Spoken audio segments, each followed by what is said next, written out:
Check.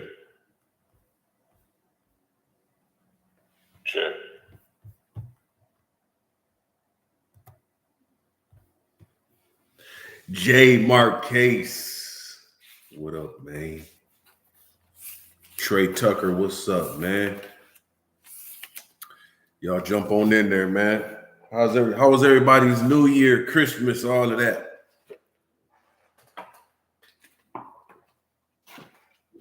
Milwaukee Caprice Rosenberg, what up with you, man? Trey Tucker looked like he sniffed everybody's seat when they get up. Yep.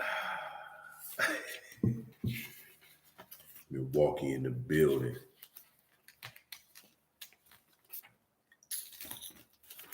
What y'all on, man?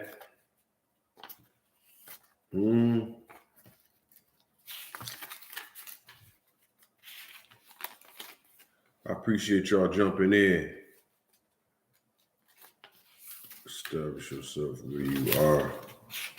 Don Philly, what up?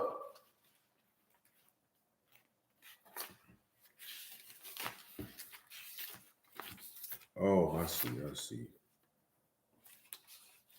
300 things. What up, Christian Smith, Massachusetts? Hey, Christian, how did that work with your son with the football team?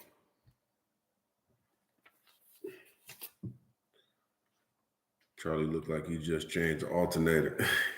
This nigga is crazy.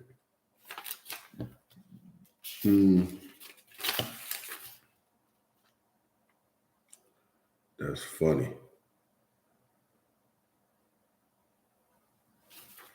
Caprice Rosenberg, you don't take a piss unless you're wearing a Michael Jackson glove. It's a bunch of glitter pieces on your toilet, in the toilet seat, and every toilet seat in your house, nigga. South Carolina checking in. Y'all let me know where y'all at, man. South Carolina in the building. Massachusetts. Where else? Let me know where y'all tapping in from. Massachusetts in the building. Milwaukee. Yeah.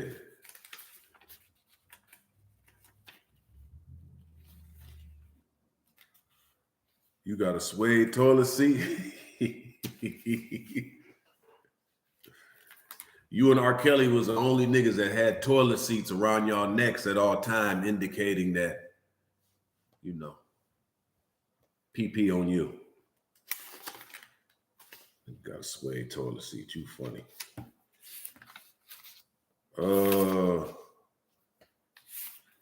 Charlie looks like a customer from Hardcore Pawn.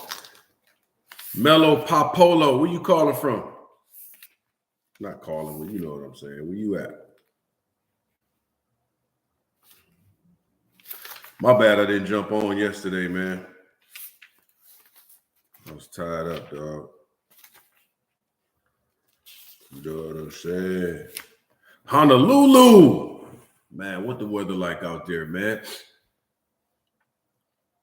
Honolulu, I've never been.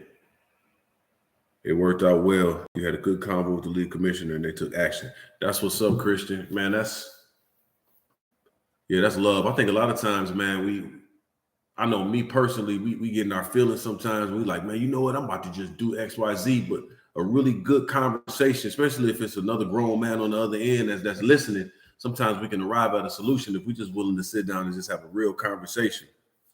Oh, 80 degrees in Honolulu is perfect. Yeah, I love it, man.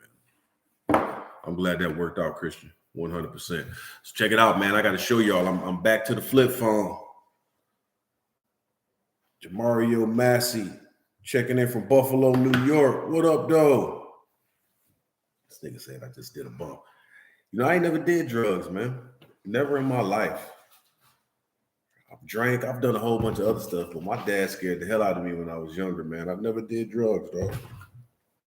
I mean, I ain't passing judgment on anybody that ever has. It's just me personally, dog.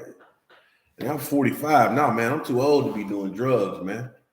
Turn to it. It ain't nothing worse than an old crackhead, nigga, 52 years old, missing his side teeth. That's the number one indicator. Somebody over the age of 45 and they're missing their side teeth, They got a drug problem. And they may be cool now, like they got a job at UPS and they got their stuff together, but the right weekend, they might do a little bump of coke, do a little sheet of meth. I ain't never even smoked weed, fam. I never smoked weed. I've never taken an edible. I've never done anything drug related at all. Scared the hell out of me. Only thing I ever did, like I got my wisdom teeth pulled, and I had to take some Vicodin. And I ain't gonna lie, like I kind of like taking the Vicodin, even though I had the my tooth was pulled. But bro, I'll never forget, man. I took a Vicodin, and I went down to sit down on the toilet to take a dump, bro. And I couldn't, like, if the boo-boo wouldn't come out, it was like it was shut. I was tight. I couldn't boo-boo. I was constipated. I was like, oh no, man, I'm done with these Vicodins, bro. This is why I don't even like taking medication. I took the Vicodin because of course my wisdom teeth was pulled, but fam, I'm taking stuff that I can't doodle. I'm straight. Oh, you got the notification? That's what's up, G. That's what's up. Yeah, I mean, I've had my fair share of alcohol. And again, I ain't passing judgment on nobody. It's just me. Like, I'm too old to be doing drugs now. I know when I went back to Michigan, fam, it's a dispensary on every corner now. They made marijuana became legal for recreational use in 2018. I left in 2017. It's a dispensary on every corner. It seemed like everybody high, and I ain't judging nobody. It's just a different Michigan from what I was used to. You know what I'm saying? And I think this weed now is a little stronger than the old weed. I had this discussion last week with my brother, so it's like my dad smoked reefer in the 60s and 70s. Like, this new weed now is damn near like crack, man. Evan, what's going on? Charlie looked like a gangster musician. Funny. Evan, he had a snake tattoo that was wrapped around his whole body and around his chest, and then on the side of his head was the snake head, and then it lined up with his actual mouth, and he had to get it lasered off so he could get the corporate job. When he went in for the interview, they had to ask him, like, why you got a snake tattoo on the side of your face? And he took his shirt off in the interview, like, look, the snake body wraps around my body. They was like, Evan, put your shirt back on, man. In order for you to push these carts at Walmart, we're gonna need you to get we need you to get that snake tattoo lasered off your face. Yeah, Romulus, where the airport is.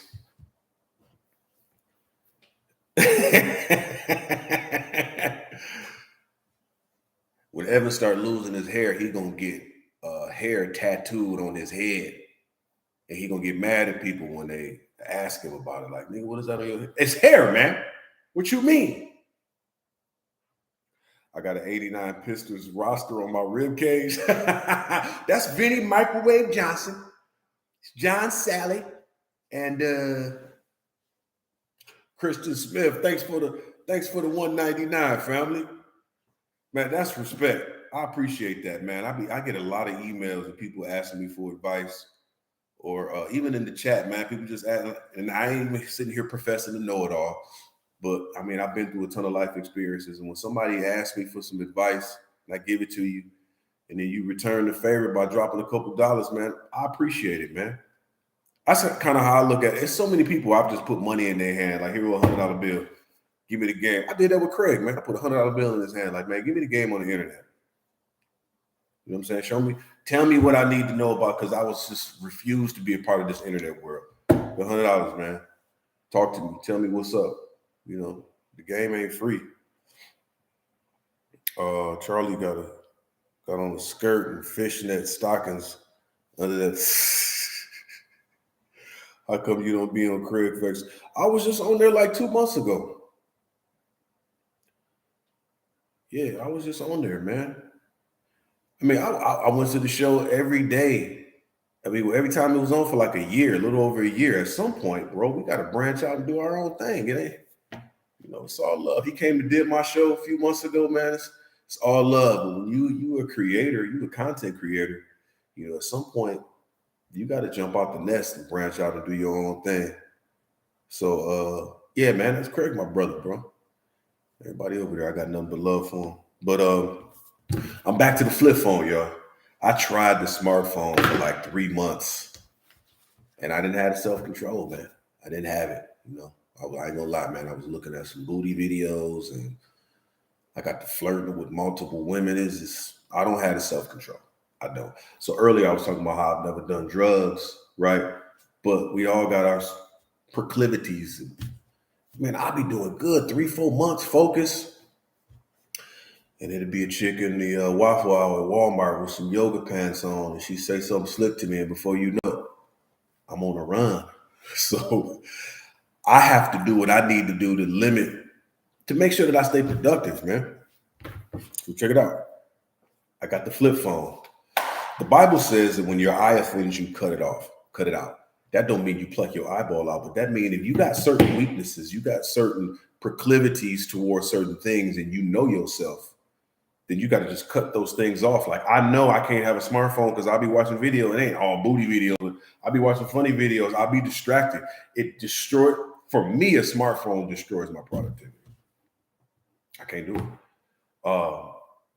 Also, if I have access to my social media, bro, I'll be in a flirt wormhole for hours, like DMing, getting pics. I don't have, my brother's running my social media, Instagram, Facebook. You know what I'm saying?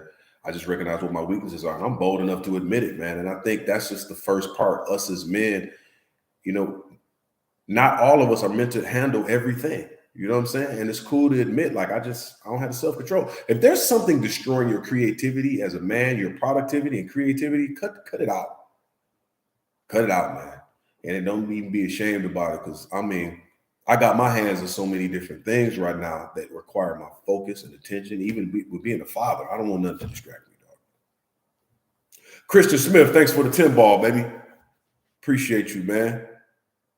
Christian, you're a real dude, man. Like, you know, the emails you sent, and I'm learning from you at the same time, man. I just need you to know I appreciate you, man. Eddie Long was sending Charlie pics. Y'all didn't know something was wrong with dude when he was up there with them muscle shirts, man. Man, I knew somebody that went to that church, man, and I ain't even know the stories that he shared. I'm gonna just tell y'all this. Somebody told me that Eddie Long would he had a connection with some celebrities. So when he was trying to get at some of them people he was getting at and doing some of the things he was doing, he would introduce them to the celebrities. Here goes such and such. Here goes such and such, man. They be in a hotel room. Here's such and such celebrities, and then we'll go down. I'm like, man, bro, it's a dirty game, man. Dirty game. Charlie is a legendary vein. Oh yeah, man. This is my thought vein right here. You know what I'm saying? You know the thoughts is flowing when that vein is popping out my forehead. I was in Showtime the Comedian. Thank you for the 10 ball, my guy. Appreciate you, bro. It's all love, man. So I was in Texas for the holiday, and I went to the Walmart in Texas. Bro, I've never seen more grown people with their entire booty cheeks out ever in my life. I was with my kids, and it was unreal. We went down one aisle. It was a lady bent over, and her top cheeks was hanging out her pants. I'm like, don't you feel the air hitting your cheeks? Like, I can feel it. The moment my shirt rises up a little bit, then if my cheeks is out, I feel the air. I have nerve endings in my back. Lady, her whole cheeks was out. Then we went down another aisle. It was a dude with his whole buns out. You know what I'm saying? Eddie Long wanted to be a rabbi. Man, this Walmart in Terrell, Texas, we saw 3 or 4 people with their entire ass cheeks out. Couldn't believe it. I don't know what's going on out there, man, but you know, if you the kind of person that you bent over and you can't feel the cold air on your back because your ass is out, there's something going on with your nerve endings, man. You need to get that taken care of.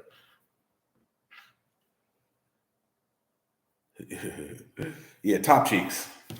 I mean, the crack is out, but ultimately, the crack is only a little sliver in the middle. what's completely out when you got top cheeks hanging out of your pants, you bent over. There's something wrong with your body, your nerve endings, top cheeks. That's a problem. It's a pandemic out in Texas, certain parts of Texas. Top cheeks hanging out at Walmart. What else did I want to kick with y'all about? I don't know how y'all feel about college. Anybody in the chat got a degree? And are you working in your current field that you're working in is pursuant to the degree that you have? I know so many people that got degrees and they're just doing other things. I feel like I heard 50 Cent say this. A degree, you doing your master's now, right now? What you doing your master's in, Showtime? Computer science? Oh, bro. Coding and all that, man. I had to take Fortran programming in college. Man, I flunked miserably. I heard 50 Cent say this. He said a lot of times a degree basically shows that you have the ability to retain information long enough to pass a midterm. But also, I mean, it's not a measure of genius, but it shows that you had a work ethic too to finish. And a lot of times when you go to get a job and it's like, oh, you got a degree. Oh, this person dedicated 4 or 6 years or whatever to actually finish something. And that's what it's showing them, not necessarily the knowledge, but the work ethic to finish. You're thinking about going to get a good job at GM or Ford. I worked at Ford on the assembly line for 7 years, man. It was good money. I'm thinking about it. I was making $30 an hour even back then between 99 and 2007. I was making 90 grand a year back then. It was really good money, but I was so tired I couldn't spend the money. But I think if you're not going to go to school and get a degree, I feel like you should go get a trade, like heating and cooling. Go get your HVAC license or get a CDL. Thank you, Jay Marquez. What's worse, being addicted to the P or being addicted to the chase?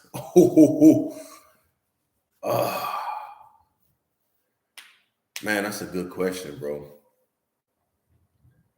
I think what's worse is being addicted to the chase. Because when you're addicted to the chase, it's whoever. If you just addicted just to the P, I don't know, man. That's a really good question. Because I don't even think it's a chase no more, especially now. Man, I got women walking up to me saying the most ungodly things. And I'll be minding my business anywhere. Like, I was walking out of a restaurant. I was with a woman. I was walking out of a restaurant. She went one way and I went the other. I got in my car. Before I get in my car, this woman next to me rolled her window down. She was like, hey, I had hoop shorts on. I had just left the gym. And she said, hey, I see your dick. And I'm looking at her like, she wasn't really that ugly of a broad. I mean, she had a little body, but I didn't, I couldn't believe it. I was in such a rush. I just ignored her. I got in the car and left. It ain't even no chase no more, Jay. What up, Ben Frank? Yeah, I don't even think it's a chase no more, man. So I don't know. I think really what's worse is being addicted to getting a woman to do everything you want her to do. That's what's worse. Like the chase, it ain't even a chase no more. It's so easy. And I ain't really in a position no more to be addicted to the box no more, because the older I'm getting, it's just so. I think if you're addicted to getting a woman to do whatever it is you want her to do, and then getting addicted to getting a woman to fall in love with you, I think that's what's dangerous. Because then you get to the point where you get a woman to completely fall in love with you and do anything for you. When you get addicted to getting them like that, that's when it get dangerous. For real. But yeah, that's a good question though, my G. But I want to jump back into this college discussion. I feel like if you're not gonna go to college, you should go after some type of trade. And I don't think it's never too late. Like I told y'all know my story, man. When the pandemic happened, everything shut down. I moved out here from Michigan. I got a job on the show, another TV show. I did a bunch of commercials. Really grateful. Blah, blah, blah. Pitch meetings with TV shows. Hollywood shut down in 2020. My agent hit me like, no more auditions. No, my manager hit me. No more auditions or nothing. And matter of fact, Charlie, in order for us to include you in, put you, he had an audition for an Apple TV show. And he told me that the only way I'm going to let you audition is if you take the shot. I was like, man, I'm not doing that, fam. And then he was like, okay, well, let's sit down and talk about it. So we went out to eat with the Bossa Nova in LA. We sat down, he treated, and we talking, and everything was cool. And then he just cutting to me like, man, are you went to EMU, Ben Frank?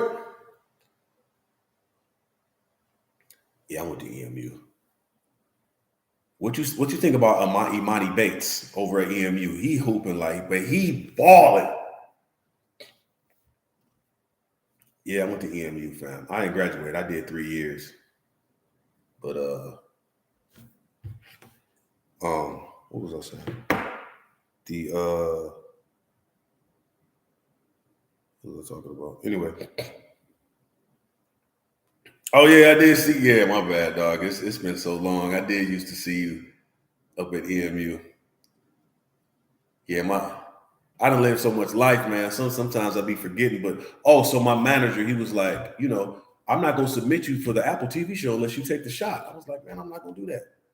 So we sat down to eat, and then while he was treating for the meal, and he was just like, man, why you not? When you gonna? I said, man, listen, I'm just not comfortable. So you telling me that if I don't take that shot, that I'm not gonna be able to audition for a show? Yeah, they don't even want you on set. They're running skeleton crews now. They're bringing some of the shows back, but they're not even gonna let you on set. And I was like, man, I'm not. So we parted ways, man. Yeah, we parted ways, and I was just like, man, I don't know. I just feel like for $1, I'm not willing to compromise my integrity, my morals, or what I believe medically for myself. Like I had cancer, man. I was on chemotherapy for 8 months. I put chemo on my body, to stay alive because I was dying of cancer. Like I just don't feel comfortable putting this in my body. So we parted ways, man. And then I went and got my CDL license, bro. I jumped on the truck. 40-something years old, actor, comedian.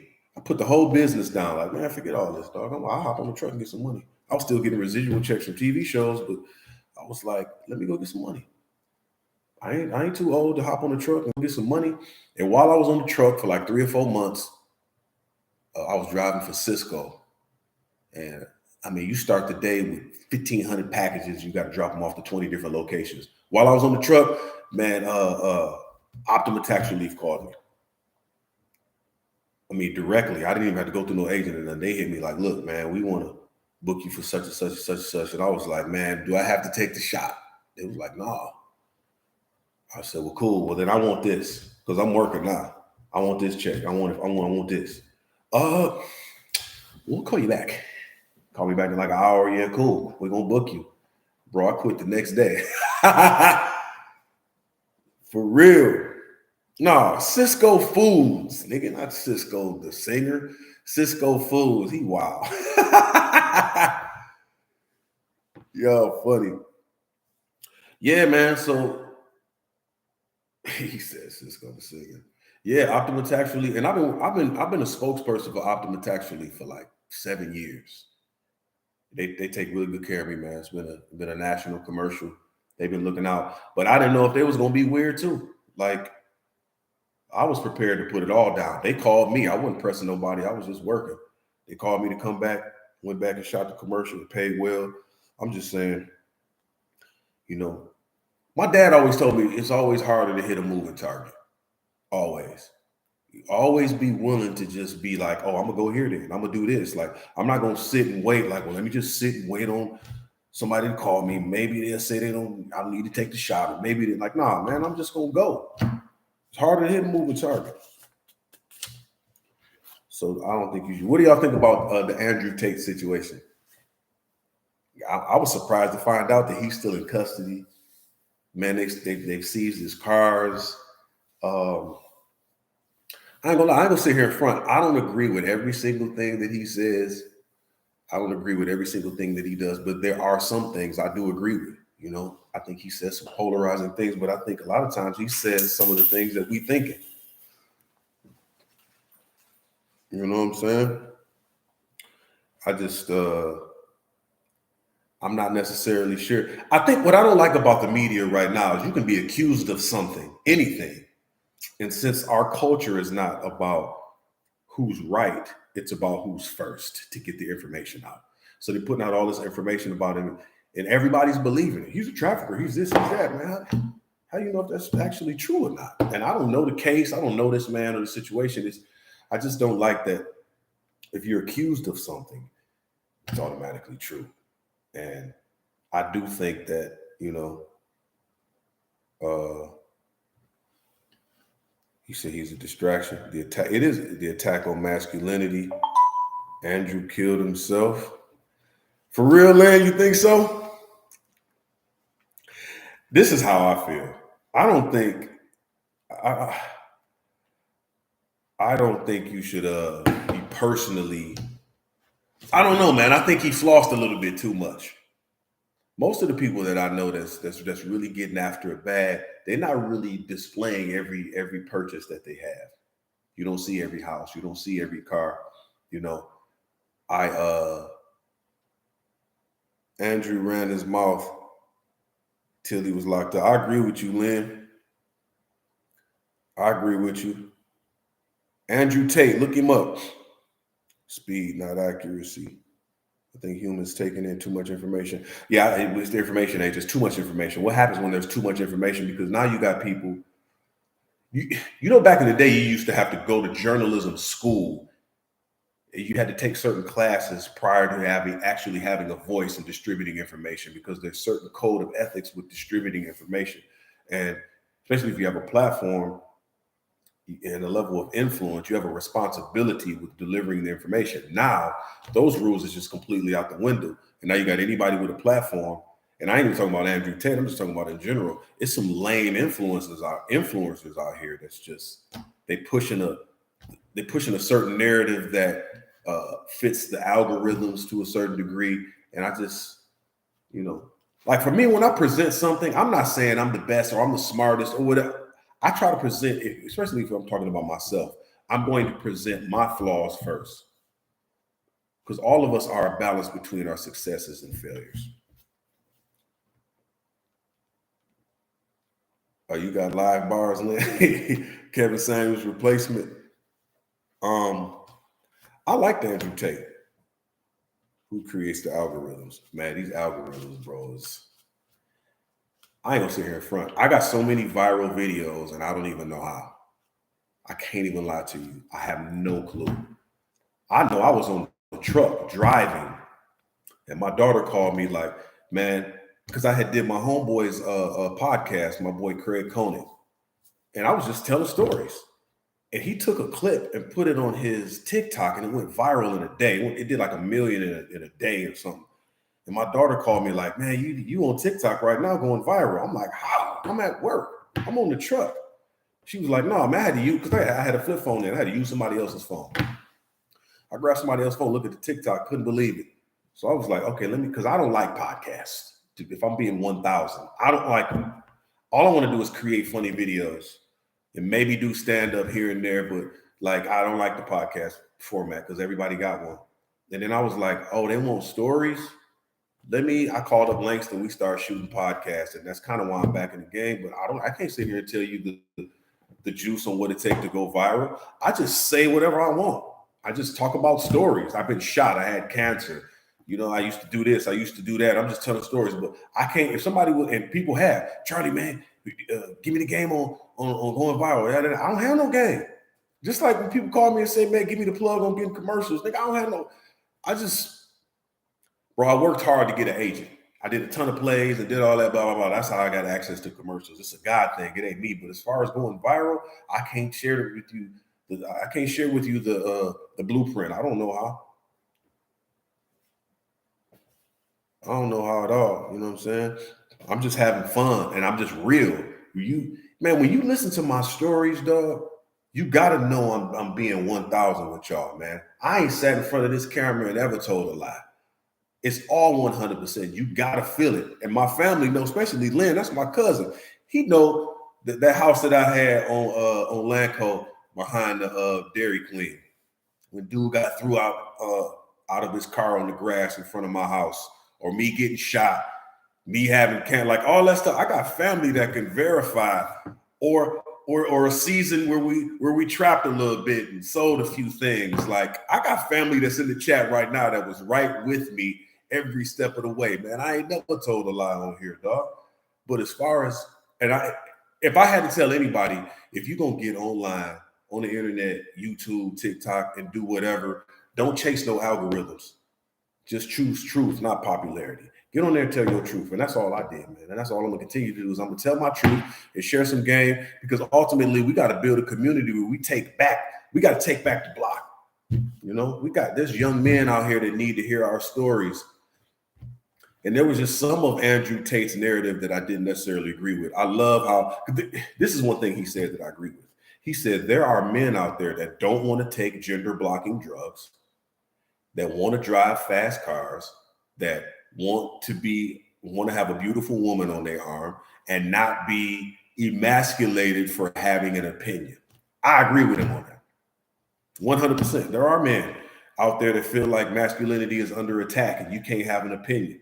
But then also too, he said, I think you should be able to have multiple wives and multiple kids by multiple wives. Like, I may not necessarily agree with that.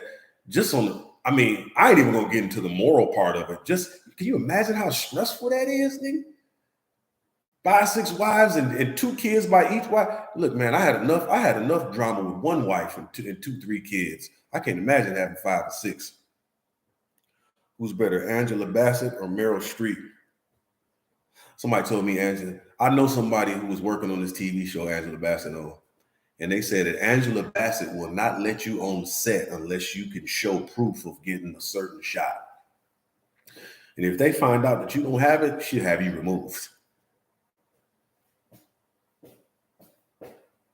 Got to study the pimping. Yeah, I feel that, man. I mean, I read Iceberg Slim, and I've participated in some various activities that may be considered certain things. And I mean, it's cool, but at the end of the day, it's like, I just want to walk. For me personally, like, I have a great relationship with God, and I try to walk according to the Bible as much as possible. But I don't judge nobody on what they do. You know, Steph the GOAT, Steph Curry is being extorted.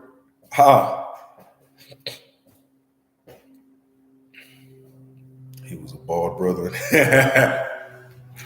You said I liked it because he was bald. No, I like some of the stuff that he stood for. You know, and he always talked about chess, how life is similar to chess. You got the chessboard, and every decision that you make will affect the next, and you got to see the next pieces. Like, I started back playing chess about a month ago, and I taught my son Andrew how to play. Just taught him how to play spades, and I just been kicking real game with him. The selfish ratty with. Hey, my cuz don't deal with Steph Curry's wife, man. Can you tell us one dirtbag thing you did? Man, you sound like a police officer, nigga. All right, I'll tell you one thing I did 20 plus years ago. I had a young lady that was working at Lord & Taylor. Again, this was 20 plus years ago. She was working at Lord & Taylor, and I used to have a fetish about getting women to steal from me. Like, if you really love me, then go do that, or just do stuff for me. Go do that. Go do that. Go do this. Go do that. Go do whatever I want you to do. So I said, look, I want you to steal me some jogging suits, some Nautica Polo, bunch of jogging suits, because I want to sell them. If you really love me, you'll go steal them jogging suits. Man, I had forgot that I said it. I don't know if I was drunk when I said it or what. I might have just said it jokingly. Who knows? All I know is, like, 2 weeks later, she pulled up, popped the trunk and back seat full of Polo Nautica jogging suits, various colors. I'm like, at first I was like, what? Oh, you did it. Cool, yeah, just put them in my car. I'll get them gone. I'll flip them. 20 plus years ago. I allegedly sold them. I allegedly received the product. I allegedly sold them. You know what I'm saying? Vlad just entered the chat.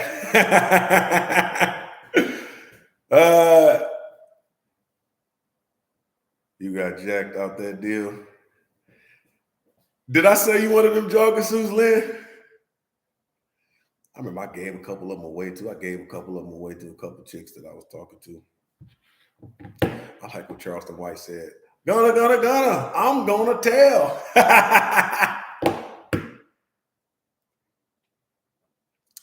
What y'all think about Steph Curry's wife? Do y'all think she's in the camera too much? You think she wants to shine? What do y'all think? Bill Burr has a very interesting joke. He said, I don't like first ladies. He said, I don't like Michelle Obama. She's in the camera too much. She's got this whole ad. This is an old joke. So this is when Obama was president. He was like, she's got this ad. She's got this whole campaign about, hey, bring our girls back. Something about girls that was trafficked in another country.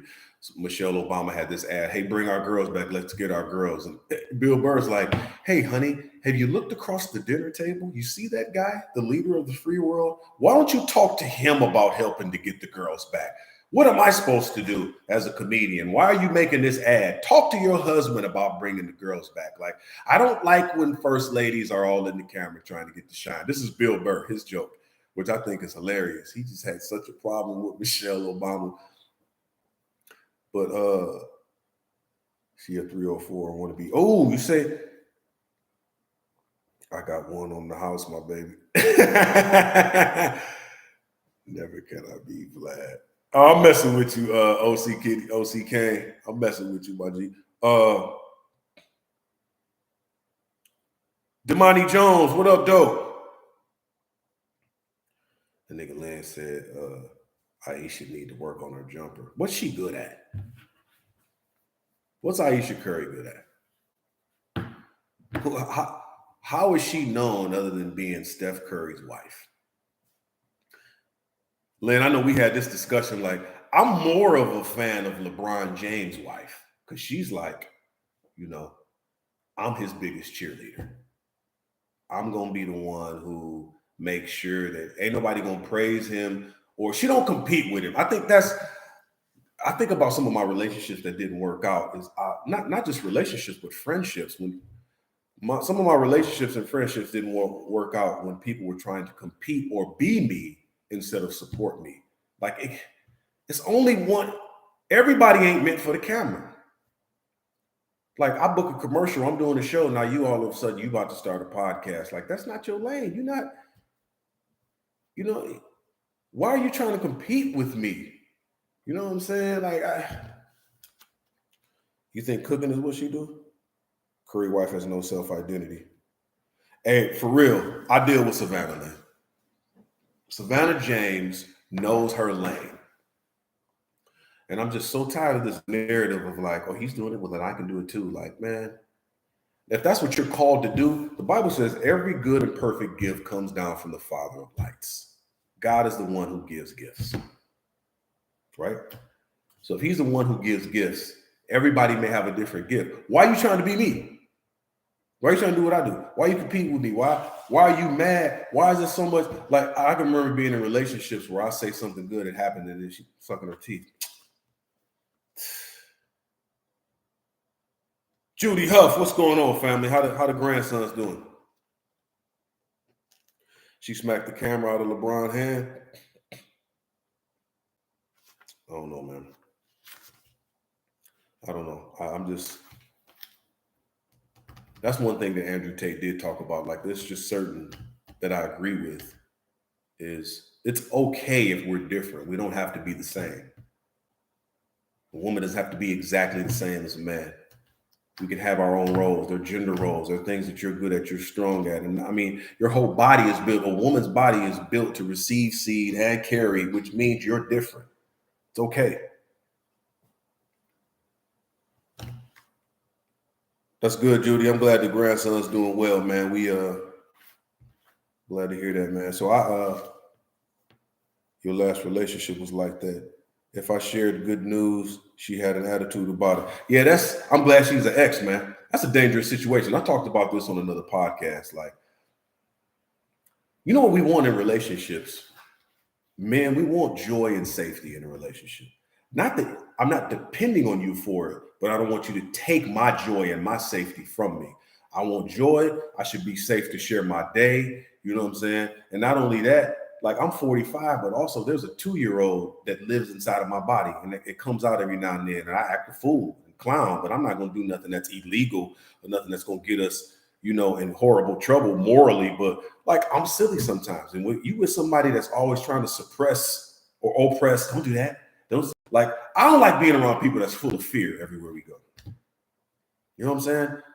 But if that woman won't allow that 2-year-old inside of you to get out, that's a difficult situation to be in. And vice versa. If you're a woman in a relationship and that man is always trying to suppress, depress, oppress you, you know what I mean? That's just not a safe situation. This is how I look at somebody. When I'm with you, I need to be able to, I accept all of you, the happy you, the sad you, the drunk you, the high you, the sober you, but also too, I need to look at you. If this person stays this way forever, is this something that I can accept? If not, I need to leave. We stay in these situations too long, thinking somebody's going to change, trying to make them change. How this person was when you met them, if they stay this way forever, can you be with them? If not, then leave. The God complex, we be trying to change people too much.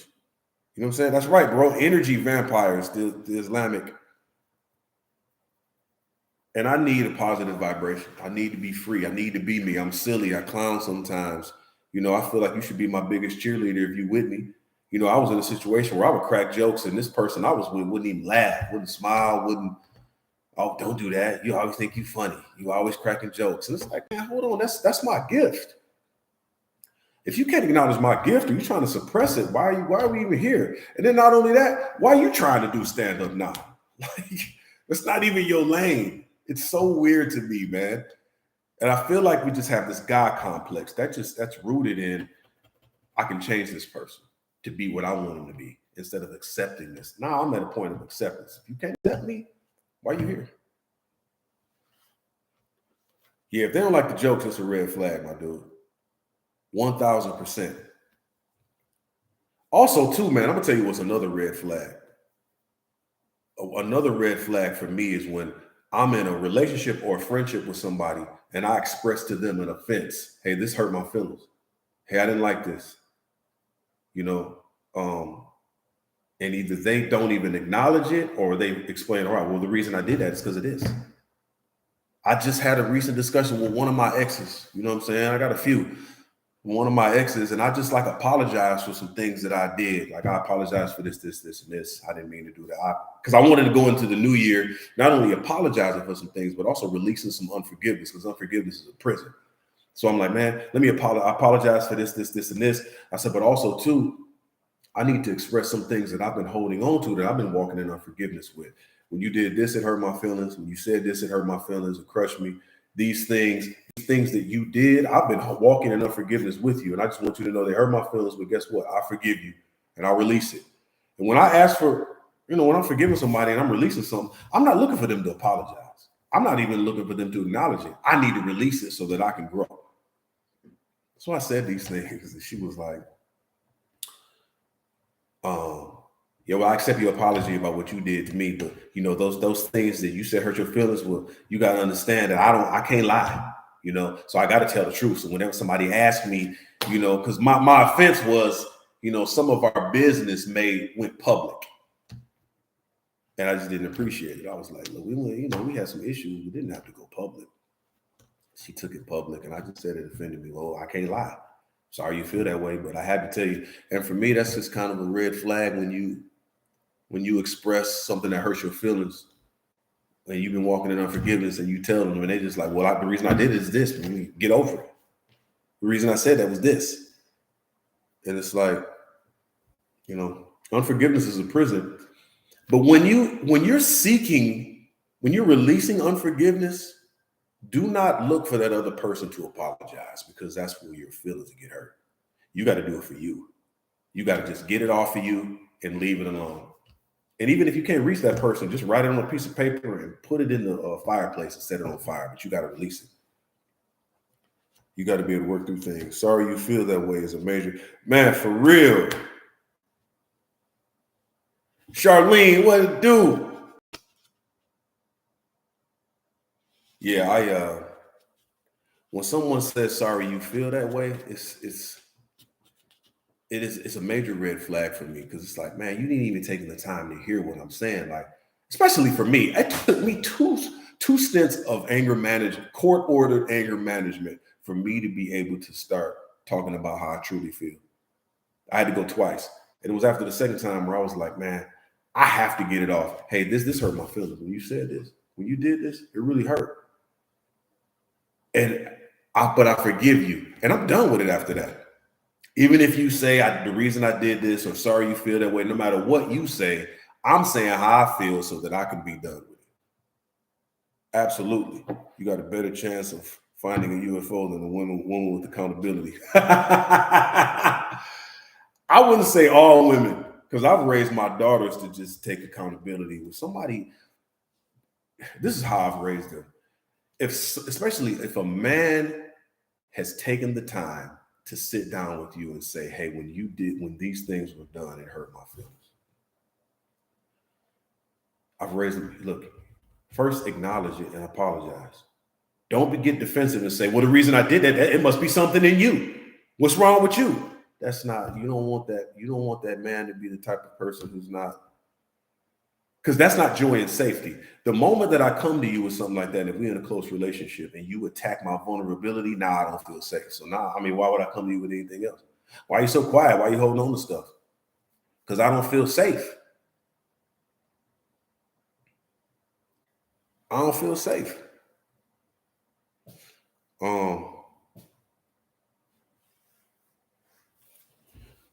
I have Thanksgiving. What my youth pastor taught me. He taught you what did he teach you?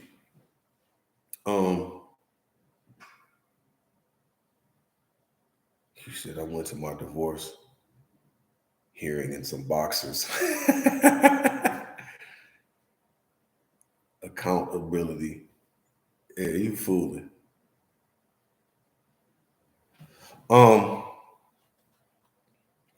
Apologize and try to fix it. Facts, Judy. Facts. The older that I'm getting, I'm cherishing my relationships more and more. When you apologize, don't explain anything. Yeah, no, that's 100. The older that I'm getting, I want to hold on to good relationships, because I've sold a lot of time and energy and game. I've shared some of my dreams with you, some goals. You know what I'm saying? I don't want to, and I've known you 3-4 years. I don't want to just let that go. Now, if it's just a repeated offense and we just can't work on it, then I have to. But if there's a way to salvage it, the Bible says offenses will come, but they don't have to be taken. Offenses are going to come in relationships, friendship. Okay, let's work it out. You did that. You did this. But if the central goal is us salvaging this, why would I hold on to my pride and ego? You know how many times people have said down with me, man, when you did this, or you said this, hurt my feelings, you did. I apologize. Now I'm quick to work on the solution of what it's going to take for us. Okay, what do we got to do to get back here? We're here now. I apologize. It was something I did, something I said. Man, I apologize. Now, what do we got to do to make it happen? These are the steps that I'm going to do to make sure I don't ever do that again, because that's how much I value our friendship and our relationship. You know what I'm saying? But I'm not so in pride where I'm just sorry you feel that way. But the reason I said it is, you know what I'm saying? Like, it is what it is, man. I just call it like I see it. I'm a referee. Maybe it's something in you that you got to work on, man. You know what I'm saying? I can't do that with people that I care about. Is apologizing a sign of weakness? I don't think so. I don't think so at all. I think a real man will apologize if he cares about the relationship and the friendship. I think a real man will be like, you know what? That's not my bad.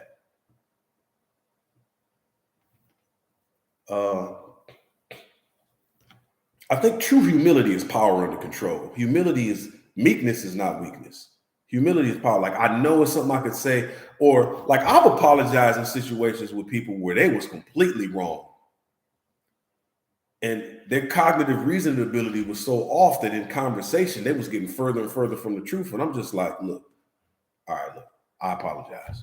What do we got to do to just get back to? Because I'm solution focused. I don't want to talk about the issue for 6 hours. All right, it was an offense there. Apology. What do we got to do to work on the solution? You know what I'm saying? But if you just want to talk about the problem for 6 hours, I don't have time for that, man. Apologizing is a strength. Recognize and take accountability for your part in the issue. Judy Huff said pride comes before the fall. That's 100,000% true. Sometimes we hold on to pride and ego so much we can't let go, and it's like we can't grow. Is this how I feel? You can either grow or control. I want to grow. What about those who apologizing too much? They do wrong, knowing they will end up apologizing as a fix. Man, that's a good one, TCE. A real apology to me is actually putting a solution out there and then working towards it.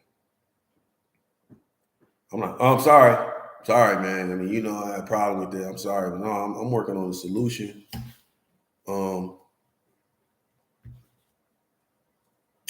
I think it's discipline too, because punishment is for the past, discipline is for your future. So you may do something in the past you get punished for, but if you really want to have a better future, it should be a level of discipline. Okay, so what's it going to take? Like for me, all right, I had a smartphone, and I kept falling into various BS with the smartphone. You know what I'm saying? Dancing in DMs, looking at videos I ain't got no business, not being focused, not being productive, missing deadlines because I got a smartphone. Okay, so the discipline for me in the future is let me get rid of the smartphone and go back to the flip. You know, let me call somebody on accountability and say, hey, man, I'm dancing in my DMs on IG and I'm distracted. And I'm waking up and grabbing my phone and I'm looking at videos instead of reading the Bible and writing in my journal. I'm off. Can you run my social media for me? Here go the password. Don't give me the password. Look at like that's discipline. I'm telling my flesh, my body to shut up because there's something I can't handle. That's the solution. That's me really. That's a true apology to myself. That's not me like, man, I ain't been productive. Sorry, Charles. It's all right. You get it tomorrow. No, I'm apologizing to myself, but now I got to discipline myself for the future. You know how I hate not being productive. This is what I was doing when I had my smartphone. And I got one like in September, October, November, December, September. So the last quarter of the year I had a smartphone. It was my least productive. I was getting on stage for getting jokes. You know what I'm saying? I missed a couple deadlines. I mean, I'm flirting with several women. I was off. Not only that, I'm waking up in the morning and I'm scrolling for 20 minutes, an hour before I get out the bed. That's time I could have been reading, praying, writing in my journal, setting my day. Like all those things set up my creativity. Or taking cold showers. Like I usually take a cold shower every morning. Stop taking cold showers. I was so off. And then when I'm off, now I'm miserable in the world. Because I started my day giving my time to bullshit. And if I start my day giving my time to bullshit, now my whole day off. Every interaction making me mad. Everything that take too long. I'm in traffic. Like, what's going on? Okay, you live in California, bro. The traffic is trash. But when I spend my time, my morning, the first thing I do is, you know, I read a chapter in Proverbs. I write in my journal, pray. You know what I'm saying? Say my confession, then take a freezing cold shower, then spend some time on my gift. Like I got a loudspeaker and a microphone in my room. And I wake up in the morning and just crack jokes on the microphone and the loudspeaker. Write jokes, take a cold shower. When I start my day like that and then go work out, it don't matter what's going on in the day because I started my day forcing myself to do what needs to be done and some of the things that I love to do. But if I start my day, and it's just me, I ain't judging nobody. Some of y'all got self-control with smartphones. I didn't. So when I wake up in the morning and I'm scrolling IG and I'm like, man, look at the ass. Well, jump in this DM real quick. Hi. What's going on? And I start my day on that, my whole day off. Whole day off. And I'm not judging nobody. I just know my weaknesses. I told y'all earlier, man, the Bible says if your eye offends you, pluck it out. That don't mean pull your eye out. That means if you got something that is draining your creativity, productivity, your morality, and all of that, you got to get rid of it, man. I got a smartphone, fam. I can't take pictures. I can't receive pictures. There's no internet on here. You know when I get on the internet? When I get to the crib. Crack open my laptop, and I got a certain amount of time where I check emails and all that other stuff. But like, I'm the kind of person that I have to make it difficult for people to get to me, especially women. You know, because then I get into a flirt wormhole and I get all distracted, and it's just, you know, it's one of my weaknesses, man. I'm still working on some self-control. Them IG thoughts have Charlie in a chicken hole. I don't know, man. Like what Jay said earlier, sometimes I just enjoy the chase. I think sometimes too, when I'm just super productive, I have a proclivity to want to entertain distractions when I know I'm super productive. Like, let me just see. Let me just see. Like, I'm a habitual edge walker. Let me just see what's going on. Like, why is she? The worst thing a woman can do is like, if I keep looking up and she's staring down my throat, I'm like, why is she staring at me, man? And I'm minding my business. Finally, I'm gonna just ask you, like, why are you looking at me? You want my number or something? Get your phone. And she pulled her phone out, and I give her my number, and then now we in a flirt convo back and forth for like 2-3 days, and it's like, why am I here? I'm supposed to be writing, you know, I'm supposed to be finishing this script. I'm supposed to be, but meanwhile, every time the phone ding, what's this bitch about to say? Nah, nigga. Oh, she just sent the picture, nigga. Oh, I don't have, you know. So I got certain barriers. That's my point. I got a flip phone.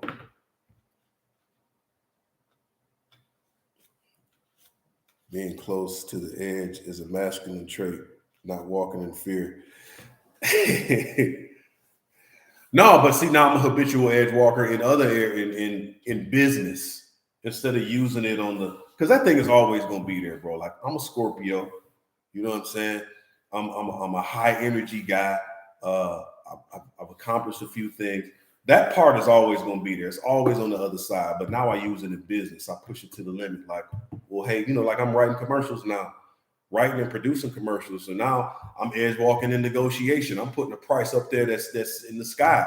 Or like, you know, they call me and say they want me to come do a national commercial. Now I'm edge walking in business. Man, this is what it's gonna take for me to be there. Oh, you want me there? It's gonna be this. You want that? It's gonna be this. You know, shout out to the Laugh Factory, man. They kept calling me. They wanted me to do shows, you know, once or twice a month. Okay, I'm an edge walker. Hey, look, instead of y'all calling me for these $100 and $200 shows per month, I want to run my own show there. What's it gonna take? We don't know. And I'm gonna just keep pressing you. And that's what I did. I kept pressing and pressing and pressing. They're like, okay, Charlie, we'll give you your own show. Yeah, just give me one. Just give me one and see how I do. We did one, packed out the house. Okay, let's do more. You know what I'm saying? Use your habitual edge walking in business and opportunities, man. I'm using them for these hoes. You know what I'm saying?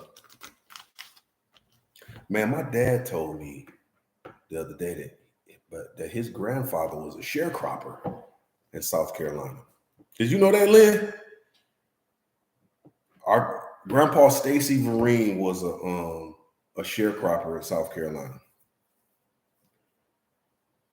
And dog, that is just straight modern day slavery.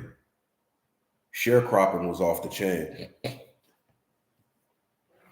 Basically, you know, there was a white man who owned the land. You worked the land for him. He was supposed to give you a percentage of the profits from the crops. Didn't necessarily always work out, but my mind was blown. He was like, yeah, he was a sharecropper for real. I guess what got me thinking about that is I was watching this TV show with them called Yellowstone, and I like the show, but there's so many spinoffs from that show, or the shows that are similar, like 1888, 1923, and I'm looking at all these shows. It's like it's no blacks in these shows, which makes sense. It's a period piece from 1888 to and there was black cowboys. There was more of a black narrative back then. But yeah, I like Yellowstone too, Judy. But I'm watching these shows and I'm like, this is genius on the white person's part. Like, you know what? Let's start doing shows in the 1800s and 1920s because we won't have to really show a lot of black people in these shows. And if we are showing them, they're servants. But there's not a huge outcry of black people asking to be included in shows. That's what's funny about the whole LGBT argument, is that, you know, almost everything that they're seeing on TV, they're like, we should be included in that. We should be included in that. It's like, we're not doing that with these shows like Yellowstone, 1888, 1923. It's just like, man, we let them have their shows. If we let y'all have y'all shows, y'all should let us have ours. You know what I'm saying? What if an LGBT dude got mad because he didn't see himself represented in a TV show 1923? Like, you know, why don't I see any gay people in the 1923 show? We was around back then. Like, nah, man, I don't think we can put you in this show, big dog. 1888, 1923, it ain't no niggas in them shows. But we're not trying to force inclusion. Y'all watch Wakanda Forever and Woman King? I'm not watching those shows.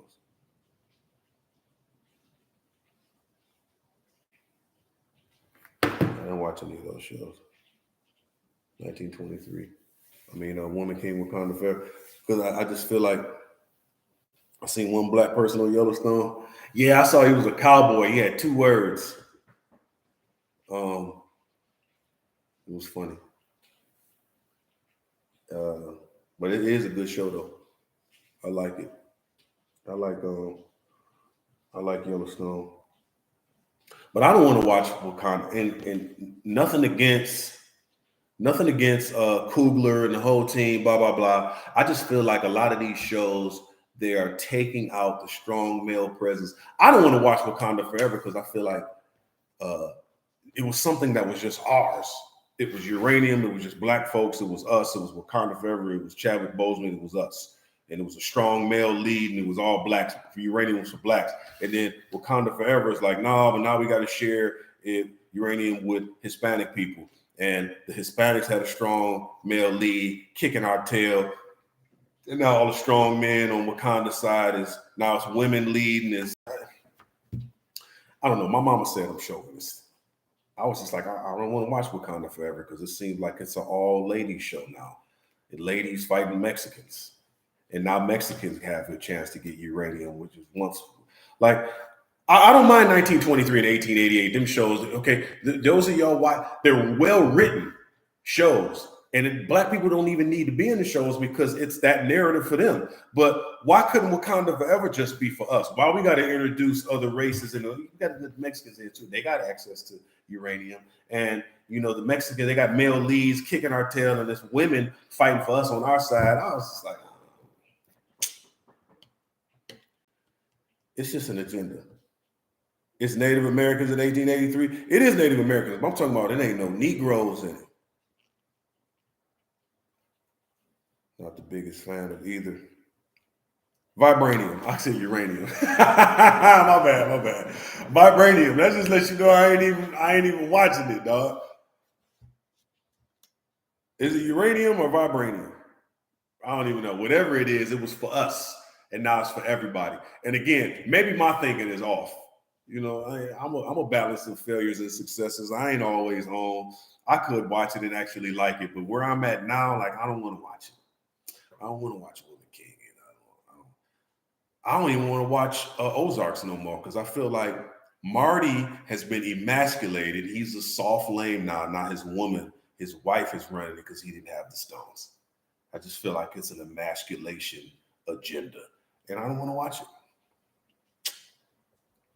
I don't want to watch it. It's vibranium, but I was wondering what you were talking about. Man, fuck y'all. They're going to put Harriet Tubman in the Marvel universe next. Facts. I'm so tired of, I didn't watch Emancipation. I'm not watching no more slave movies. I'm so tired of the slave narrative. I'm telling you, I said this in a previous episode. They're going to do a show where Harriet Tubman is bisexual. No, she's going to be full lesbian. And she's going to be hitting other slaves with a rawhide strap on. Telling you. They're gonna make Uncle Tom is gonna be gay, and they're gonna change the whole narrative. They're gonna have y'all thinking that everybody in the Underground Railroad represented LGBT. That's why they was underground. The reason they was underground is because that's a metaphor for being down low. So everybody in the Underground Railroad was gay, and that's the new movie. The new is that the Underground Railroad people was actually gay superheroes underground. And if you didn't fit the narrative, if you don't fit the narrative, then Harriet would just kill you. But we got to make sure that Harriet Tubman has a short haircut and a flannel coat on in every episode. I'm so tired of these slave movies. Y'all need to stop it. There are so many things that we invented the stoplight. There's so many, just that alone. Why can't it be a movie about a black inventor inventing the stoplight? His story. What's his story? You know what I'm saying? What's this? Why we can't get his story? Why can't we get you name it, bro. It's just so many. I don't want to watch another Jackie Robinson TV show. I don't want to watch another show. Like, all of them is cool. We get all of that. We know that these people were excellent at sports, but it's like there are other narratives. Why don't they do the movie about how Jack Daniels stole the recipe from a slave?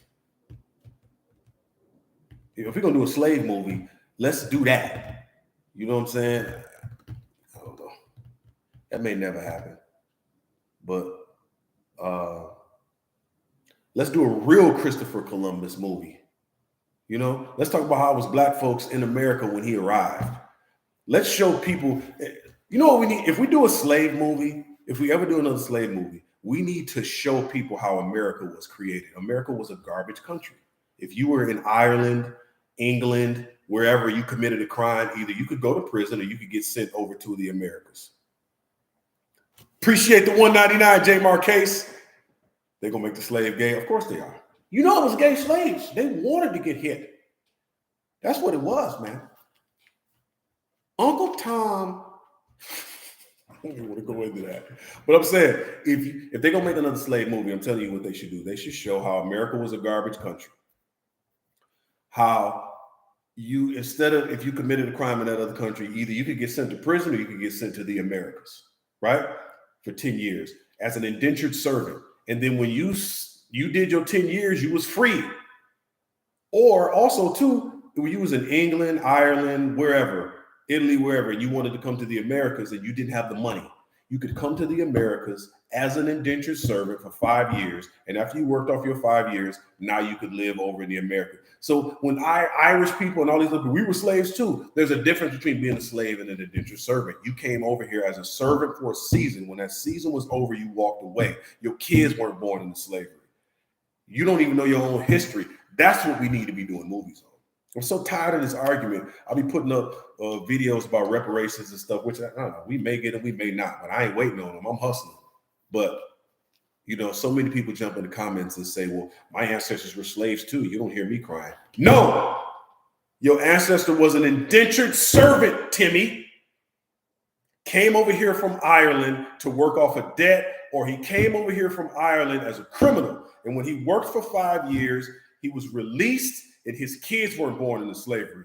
Black people were the only people when they were put in slavery, your kids are slaves and your grandkids are slaves. There was never an amount of time when it ended until 1865, when Abraham Lincoln ended slavery. And it still wasn't over because we weren't actually acknowledged as people to vote until 1870.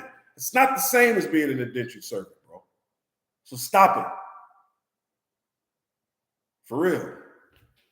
We need to do that movie, Indentured Servitude. Indentured Servitude. Tubman was a gangster with the shotty. Harriet got power from the moonlight. Oh, man, y'all wild. So, no, I don't want to watch Wakanda Forever, Woman King. I don't want to see none of that, man. Jay, I appreciate that $1.99. I appreciate y'all jumping in the super chat, man. For real. If y'all want me to get all the bread, send it to the Cash App, because YouTube taking 30%. But whatever it is, I just appreciate y'all showing love, man. Let me ask y'all a question though. Do you think we should just obey or try to reason? Especially, I mean, when it comes to religion or when it comes to certain things, do you think we should obey or reason? And do you think we struggle with that? Do you think us as Black people struggle with just obeying?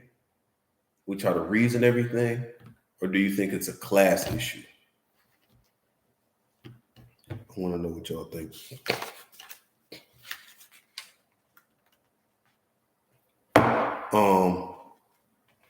Well, I mean, obey, like, let's just say obey God, obey a principle. Like, I believe in principles that are in the Bible, obeying those principles. Do you think we struggle, or any code that you live by?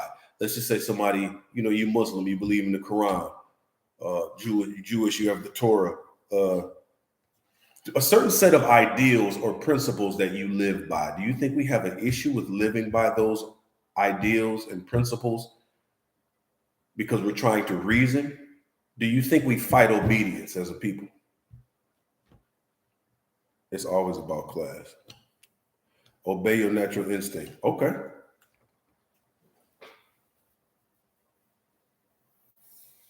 Yes, no reasoning. For me, there's certain principles in the Bible that I don't completely all the way understand sometimes, but I obey without trying to figure out why. I don't always need the why. And I know sometimes the world laughs at that, like, oh man, but for me, sometimes when I obey, the reasoning will come in the obedience later on, like, oh, I see why I had to do that. Like, I may not need to know immediately. It's almost like my children, man. When I tell them something, I can see down the road. I have the foresight to see what they may not see. And I'm like, man, do this now. And they don't understand it. But like, I'm not asking you, you are 12. I'm not asking you to understand and reason why. You don't know why. I see more than you. And that's how I see God. God sees more than me. He made me. He knows more than me. I understand I'm a lowercase g. I'm a God. Okay, but I'm saying there was a creator. There is a creator. I see him like, okay, well, you saying to do this, I don't have to understand now. I can understand later. And I think we struggle with that sometimes. God is the greatest.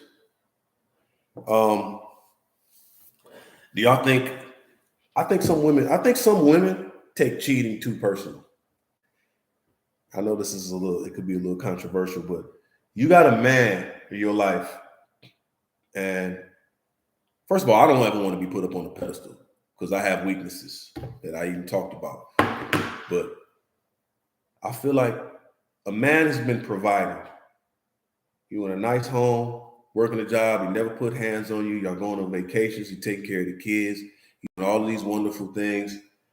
It's a staple in the community, hard worker. And all of a sudden he cheats or he comes close, you catch it. And you throw all the good things out the window he's ever done because of this one thing he's done that you don't like.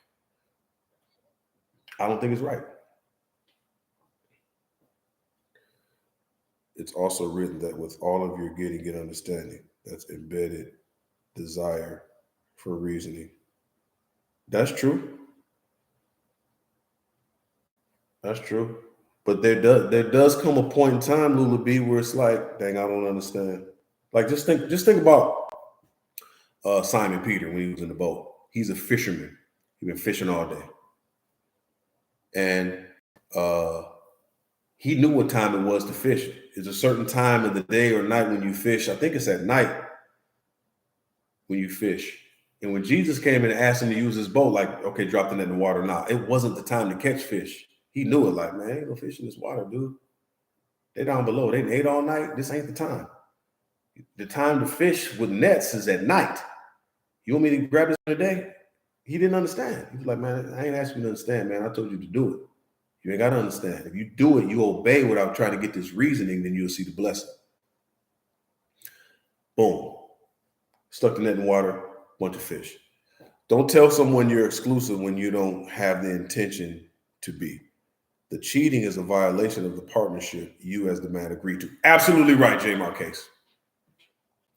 Absolutely right. I totally agree with you. Thank you for the $4.99, my G. So I just asked this question about, when a woman overreacts when they find out a man cheats, and she throws out all these good things out the window. A man, J. Marquez said, don't tell someone you're exclusive when you don't have the intention to be. The cheating is a violation of the partnership you as the man has agreed to. I absolutely agree. I had an issue with that in the past. I wasn't. I feel like this is how I feel as a man now. If you get into a situation or a relationship, if you don't have the intention of being exclusive, don't say we are. Don't say you are. Am I the only one? No, you're not. Who else is it? There's more. All right, no, we're not exclusive. So if this is not something you can deal with, and I don't think we as men are that honest sometimes because we're afraid of the answer. And what you may realize is that you'll say that and she'll be like, you know what? Thank you for being honest. Me too. We have to give a woman the opportunity to see if this is something that she wants to be involved with. You know what I'm saying? I ain't gonna lie, when I was married and I was kind of doing my thing years ago, sometimes I was honest, sometimes I wasn't. I've changed now. But, you married? Yeah, I'm married. I mean, this is something you want to continue to do. I am married. I ain't leaving my wife for you. Some of them would leave, and some of them would stay. But I agree with Jay. Like, you got to be 100% in the beginning. Like, I'm not looking for a relationship. I think sometimes women take that as a challenge, though. Like, oh, I changed his mind. I'm going to change him. Like, so don't be surprised on either side. Men, don't be surprised if you get with a woman and she say we're not exclusive and you think you're going to change her, and then you go through her phone on some simp shit late at night and you see she got other hard legs on her phone. Don't be mad. She told you y'all not exclusive. Situation shifts for a reason. The lack of reasoning usually leads to either a different method or purpose. It's the difficult way of finding the reasoning behind unexplainable difficulty. 100%. A perfect track record means nothing if you cheated in the race. Yeah, Jay, that's Jay 100 with it though, man. Shouldn't be a surprise if I told you from the beginning. Well, I totally agree. So look, I got a couple challenges for y'all, man. When you're going into 2022, coming out of 2022, write down some of the things that you're grateful for that happened. Or if you want to jump in the chat, what are some of the things that happened in 2022 that were firsts for you, or just great accomplishments? Because I love to take stock about what happened during the year. Evan can't stop roasting. He can't help himself. Evan the kind of dude to put tomato juice in his booty hole and put a tampon in there just so he can get the experience of what it's like to be a woman on her period. Let me just see. I got to understand what it's like to be a lady. That's what Evan wants. His understanding is his reasoning. He wants to understand what it's like to be a lady. Let me put some tomato juice in my booty hole and put a tampon back there. And I want to pull out a red tampon to see this what it's like for ladies to be on their period. Man, so that's how I can empathize with my lady now. So when she's on her period, I know why she's uncomfortable, because I walked around with a tampon in my booty hole for 2 weeks with tomato juice. Began prioritizing self-care. Okay. Got to learn how to fish this year. Oh, man, I went fishing a couple weeks ago. I had a blast. What did y'all do? What are some accomplishments from 2022? What are some of the things that y'all accomplished? Started your own therapy practice. Christian Smith, congratulations, man.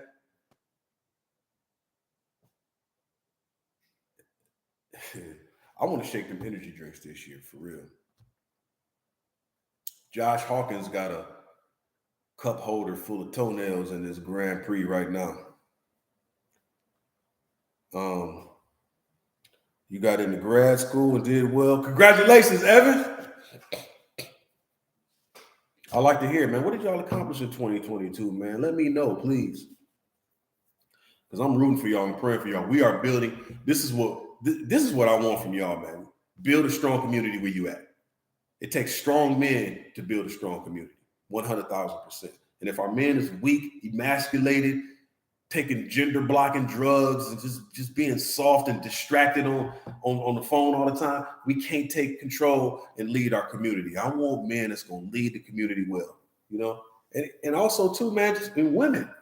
I know women that are out here raising. Judy Huff I know she taking care of her grandson. There are women that are raising kids, and they gotta, you know, they gotta wear the pants too.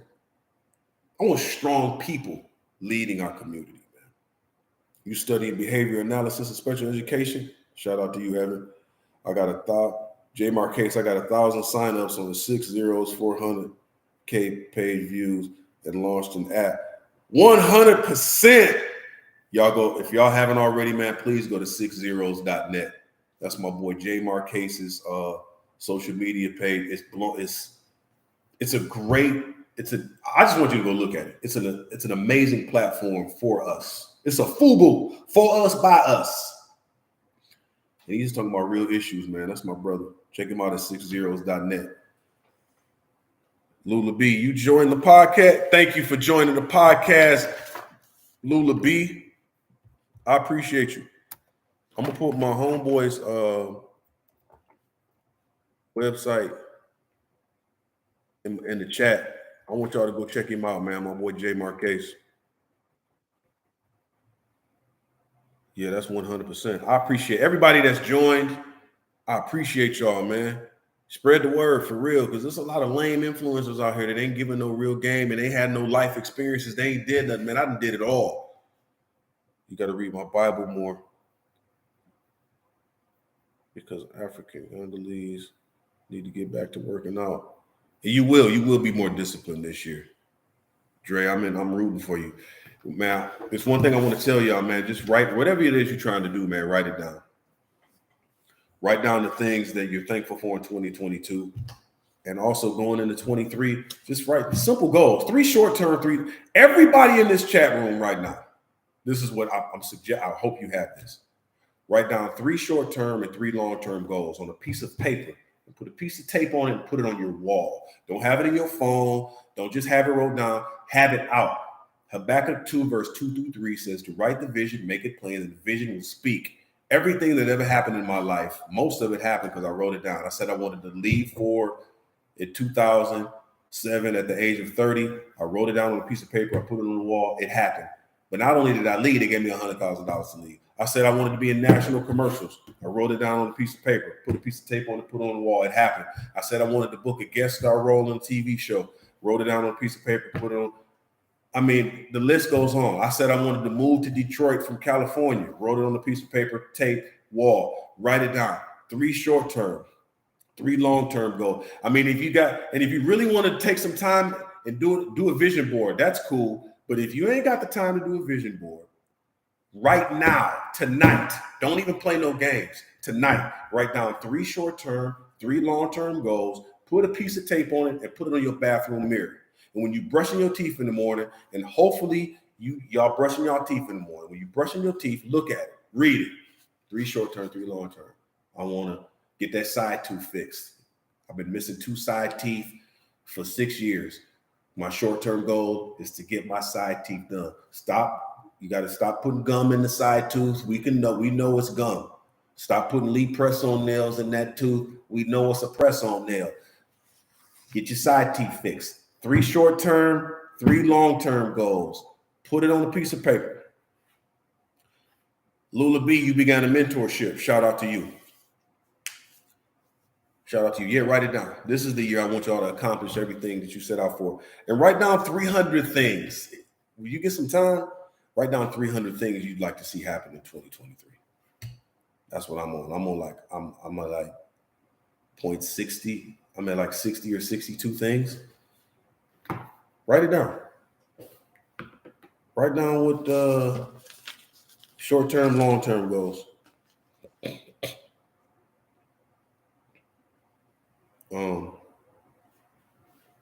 What up, though, Chicago, Sean? You just missed it. I just told everybody going into 2023, I want everybody to write down 3 short-term, 3 long-term goals. Write it on a piece of paper, take some tape, Put it on your bathroom mirror and look at it when you're brushing your teeth. Take some time to think about it. But we got to stop going through life just happenstance. Just saying, well, whatever happens, man, it's time for us to be on purpose, man. Y'all got communities that y'all meant to reach. Y'all got young people in y'all family that y'all supposed to mentor. But I'm telling you, a poor man's wisdom is not heard. That's Ecclesiastes. Ain't nobody gonna listen to you unless you.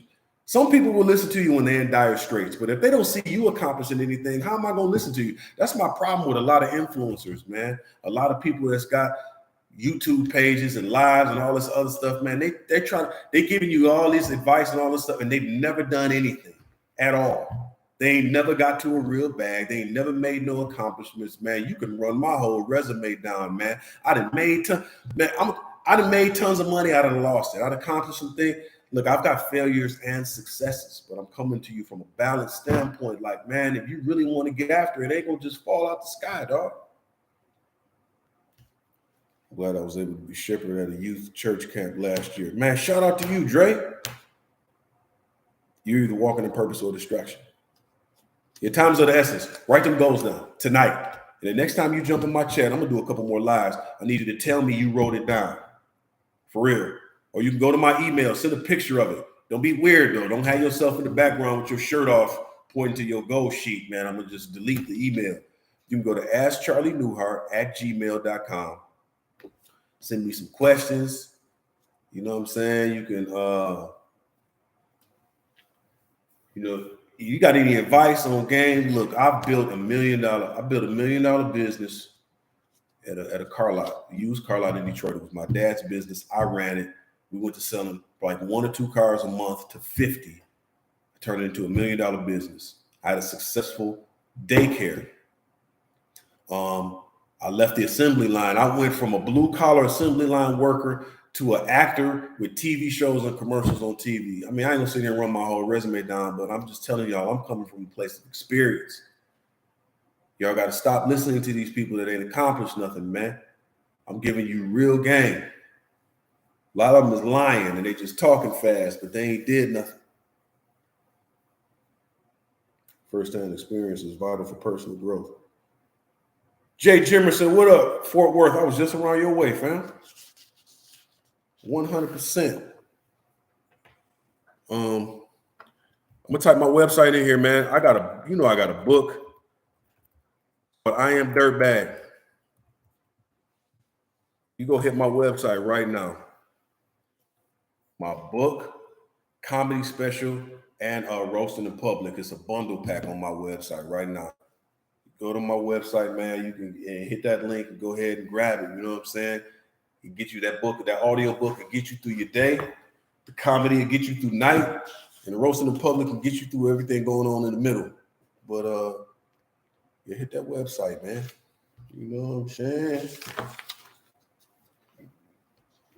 Anybody out there ever dated somebody who had wore veneers? Anybody ever dated a chick that had a BBL? Listen, man. If you got veneers and a BBL, you still need to take care of yourself. Because if you got veneers and you ain't taking care of that mouth, as soon as you crack your lips, the smell of doo-doo is going to hit the atmosphere.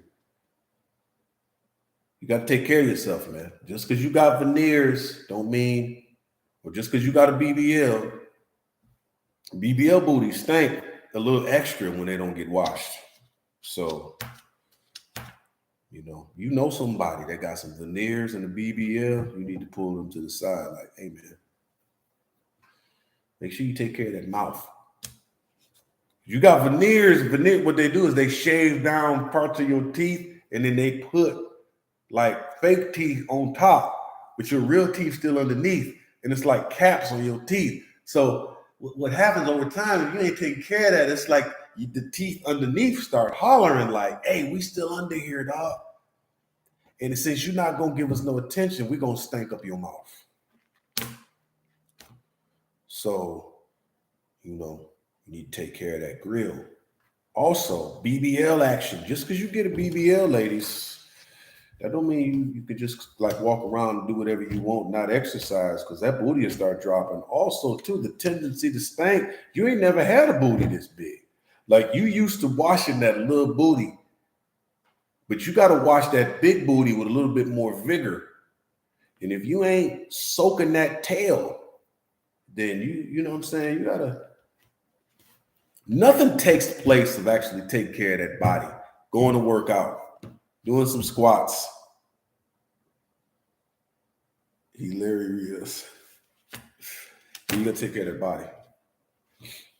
Everybody in the gym right now is January.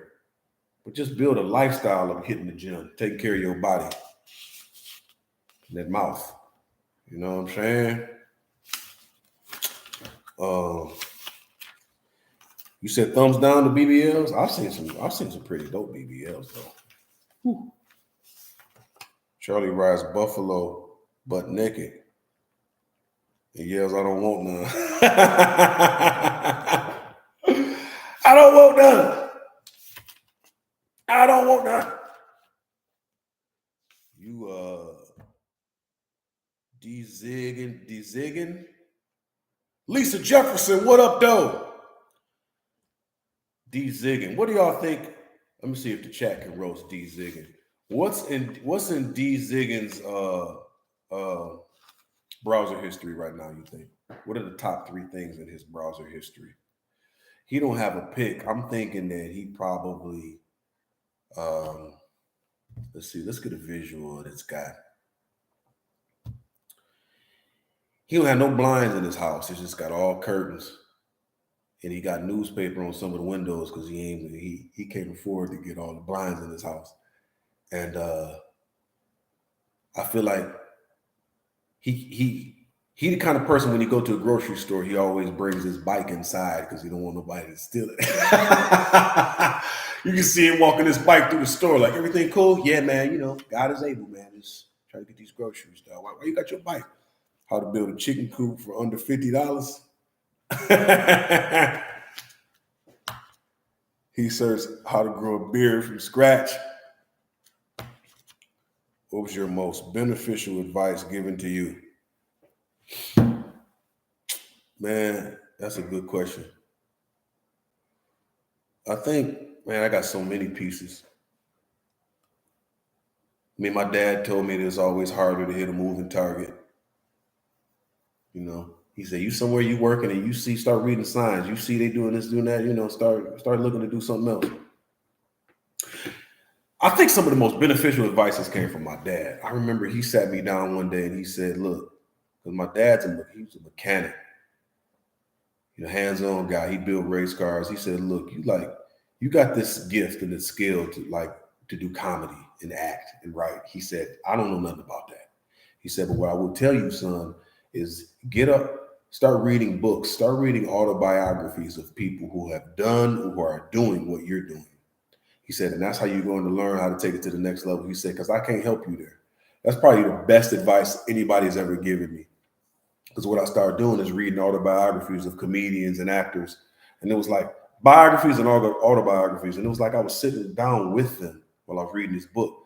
And it helped me make certain moves. And sure enough, I started booking roles and TV shows, moved to Cali. But my dad gave me real game. I was young. He was like, man, you need to read biographies of some of these celebrities so you can learn how to move when you're in that room. You funny, dog. The hell? Oh, let me plug in my computer.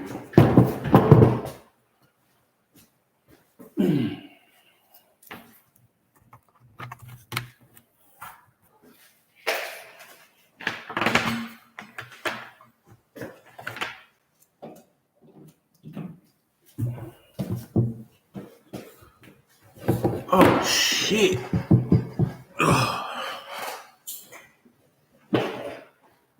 You wash your windows with dead penguins? That's funny. I told someone that the other day because of you, good advice. That's 100, Christian. Yeah, my pops told me that years ago, man. He was like, you need to read autobiographies. I mean, even if you listen to an audiobook.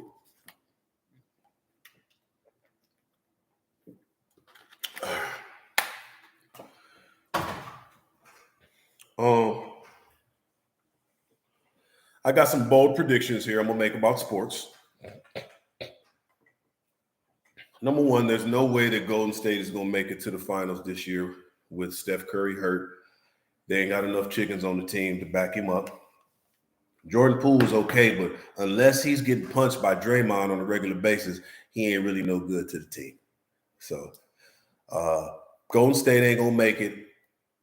I think Chris Paul is never going to win a championship because he's a dirtbag. And he's not really a good leader. I don't think Kevin Durant will ever win another championship. What else? Who's going to the finals this year? I think, well, you know, I'd like to see New Orleans. I'd like to see the Pelicans. Are you going to be back the regular show with Langston again? I got a few more episodes coming out with Langston, but I'm gonna start going to this live format. But I got a few more shows with Langston. That's my homie. But I'm starting to like this live format a little bit better because we would pre-record them on Sunday mornings because our schedules were so busy during the week. What's the importance of good credit? Yeah, Zion is killing it. I'm gonna answer that question in a minute, Chicago Sean. New Orleans, I'd love to see them in the finals. Zion Wilder, I know he just hurt his hamstring, but the way he playing, I love how they disrespected the Phoenix Suns. But I'd love to see New Orleans there. I love how they playing. I love Larry Nance Jr. being with them too, man. Just two dudes that just dunk on you. I appreciate that, DeMario. Yeah, I love the live, man. I love the interaction because basically what I'm doing now is because before I was interacting with Langston, going back and forth, running ideas off of him, but now I'm just going to use that in the live. I'll run some ideas off of y'all. Yeah, Zion is a GOAT. Yeah, Donovan put up 71 the other day. But I don't think Cleveland is going this year. I don't. I'd like to see New Orleans. Who else is balling right now? I ain't been watching a lot of football lately, but I know the Giants is balling. I don't know what the Lions is doing. Is the Lions going to win the playoffs? Let me see where they at. What the Lions doing right now? I know they was doing the Hard Knock Live show.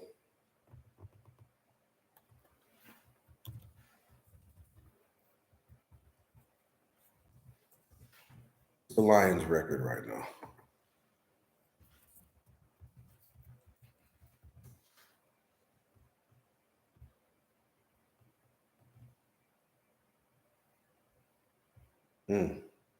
They're 8-8. How many more games they got left? So they play January 8th, 8:20 against the Packers, who also 8-8. Where they at in the standings? They second in NFC North is trash, dog. The Bears 3-13, Packers is 8-8, Lions is 8-8, the Vikings is 12-4. We got a one-game winning streak. We 500. We gonna make the playoffs this year or what?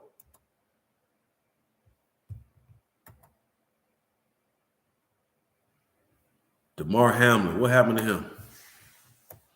I saw everybody talking about that. Let me see what's going on with this dude. Buffalo Bills players, Hamlin followed commands, even was unable to communicate in writing. What happened?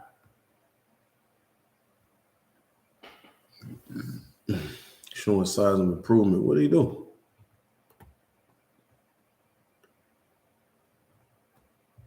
A helmet-to-helmet injury or something? If Seattle lose, the Lions win, we make the playoffs. What happened with this DeMar Hamlin dude? Who plays in his role of safety, was tackling the Bengals receiver T. Higgins when Higgins' helmet appeared to hit Hamlin in the chest.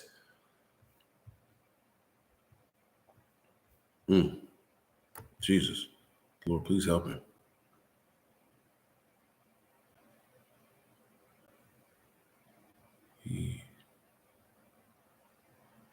Okay. Well, it sounds like he's doing better. Lord, please help him. Full neurological recovery. Man, I'm praying for dude. He had cardiac arrest. The helmet to chest stopped his heart. Jesus. Man, Lord God, please, we just praying for, what's this dude's name? Damar Hamlin, Lord God, just heal him according to Isaiah 53:4-5. By your stripes we are healed. We just pray for Damar. I don't know this man, but God, you know him, and there's no distance in the spirit realm. So we just send prayers to him right now. Please heal him and help him in Jesus' name. Amen. Man, that's scary, man. I ain't even hip. I'm looking at it now. Lord, please help him. The prayers of the righteous avail as much. What y'all think about these new NFL rules, man? You think he actually helping these players or what? Because I know, you do a helmet to helmet with certain people, or like you make certain steps, man. They be on you about it. Man, that's scary. I miss playing football. I really do. We used to tear people apart, man. I remember jumping over the defensive tackle. The offensive tackle. I was a linebacker, man. I remember jumping over the tackle trying to get to the quarterback, wilding, making all kind of chances with my body. The game ended after 5 minutes. Oh, they ended the whole game? Man, I don't even want to see that. I don't know if y'all can handle it, but dog, I can't watch like the videos of stuff happening. Like, oh, here's the hit. Or like it was a video of the basketball player turning his ankle. Or one of them broke their knee. Like, I can't watch them shit, dog. I can't even watch videos of, here's a video of such and such getting robbed and shot. I can't watch it, man. My spirit is too sensitive. I'll be up all night. I miss my heart just goes out to that family, man. It's not a crazy hit. It looked like a regular tackle. Yeah, he gets up and instantly falls out. That's how the regular. I think it helped a small percentage as far as CTE, older age, but you still got stuff like this might happen. Yeah, man. I remember watching one of LeBron's videos, and he was saying that he was good at football and basketball, but somebody sat him down and told him, like, if you play basketball, you got a longer career. And he just said the same thing for his sons. Like, I ain't even gonna let my sons play football. And it's true, man. Football is tough on the body, but it's such a fun sport to play and watch. So there's balance. I just think if you play in NFL, I think like Calvin Johnson, Barry Sanders, they left a little early. It was hurt, but I think like you should have just a short season. Like, I'm gonna do 10 years and I'm done. 8 years and I'm done. Or there's a little bit more work you have to put in and take care of your body if you're a football player. Like, one of the things I do respect about LeBron, even though he plays basketball, but he does so much body care, cryotherapy. I think like if you're playing in the NFL, there's so much more work you have to put into taking care of your body. Basketball is healthier. Baseball too. My son wants to play football so bad, man. He played this year, my 12-year-old. And like, he hoops too. And it's like, I want to support his dreams, but this is a part of me that's like, bro, I would rather him hoop than play football. Calvin Johnson left because he was tired of Detroit being sorry, but didn't want to play nowhere else. Yeah, he was. They was sorry.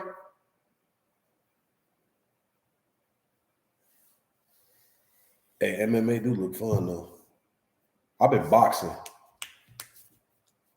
I started back boxing. I boxed years ago for a little while, then I stopped. I started back boxing again. And, I trained for like 2 months. I should have trained longer, but I trained 2 months. And I remember I was training this gym in Rancho. And it was like, Charlie, you want to jump in the ring and spar? I was like, man, I don't know. I want to, come on, man, get in there. It's just 2-minute rounds. It's like, man, I don't know if I'm ready. But I was like, whatever, I'll jump in the ring. So I jumped in the ring with this dude, this Hispanic dude. He had hands. And we was throwing hands a little bit here and there, wop, wop. He hit me a couple times, but really I was handling my own, and I popped him a couple times like, oh, okay. And we was really only going like 50, 60%, but I did my thing in there, you feel me? Even after only training a couple months. And I did 2 rounds. I was so tired, bro. And after the 2 rounds, it was like, Charlie, go one more round. I was like, nah, I think I'm done. I said, all right, whatever. So they had, I don't know what his name was. Jose, get on out. Let's put Rico in there. So they had the Hispanic dude come out, man, and then they bring this old Amistad slave-looking nigga to jump in the ring. Man, they put him in there, man. When I tell you, dude, dog walked me, man. I should have left. I was tired. Man, I'm going 50%. I think he was going 100% because I was like a couple inches taller than him. Man, bro popped me one good time. I'm like, oh, he going 100%. We start throwing blows. Man, my man hit me in the chest so hard, dog. And he hit me so hard that I dropped my guard. And after I dropped my guard, I ate a two-piece. Like, okay, he going 100%. Now I got to go 100%. But when I got hit with that two-piece, my man, I was dazed. Like, I had to go to my corner for a minute. Like, wait a minute. And I talked to the trainer, like, is he going 100%? Yeah, let's get back in there. You'll be all right. Boxing is 100% cardio, skill, footwork. But yeah, I got pieced up. I got pieced up in there, man. Real. But then once he started going 100, I was like, well, then I'm about to go 100 there. But that's when I realized, like, the way I'm built, my body, I've been working out, I've been lifting weights for so long. Most boxers, like, their elbows touch. You see me, look. That's all I got. My back is so broad, it's a gap right there. So I have to kind of box like Mayweather. I got to be off to the side like this. Like, I can't expose my whole chest because my elbows don't touch to cover my chest. And he saw that. Like, it's an opening right there. Man, he punched through that opening. Man. Dropped my guard and he pieced me up. IDK, thanks for the $4.99, family. What you talking about? You said you look like you know a good organic black eyed pea salad recipe. You 100 though, Brody. Thanks for the mini laugh. Appreciate you, IDK. That's funny. That's actually funny. You look like you know a good organic black eyed pea recipe salad. Oh yeah, line me up with DJ Academics. He talking so much trash about how he want to fight Lil Baby. Man, I would dog walk Academics. You can tie one hand behind my back. A lot of people can't fight, man. There's a difference. It ain't even a lot of people can't fight. There's a lot of people that won't fight.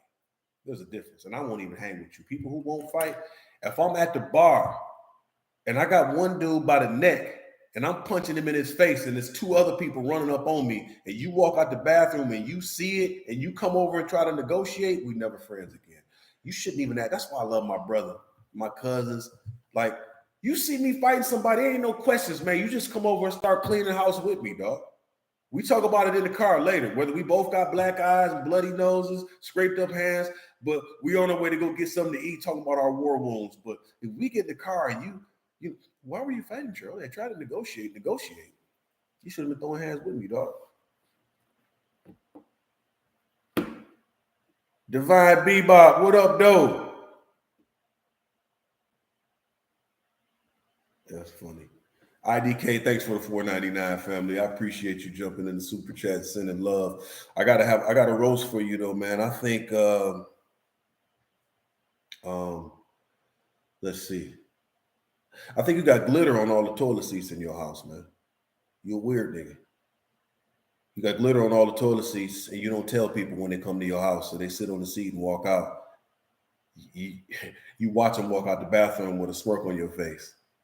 You see anything special in there? And then you got glitter and rhinestones on the toilet seats in your house, man. You're a weirdo. Divine Bebop, what's going on, man?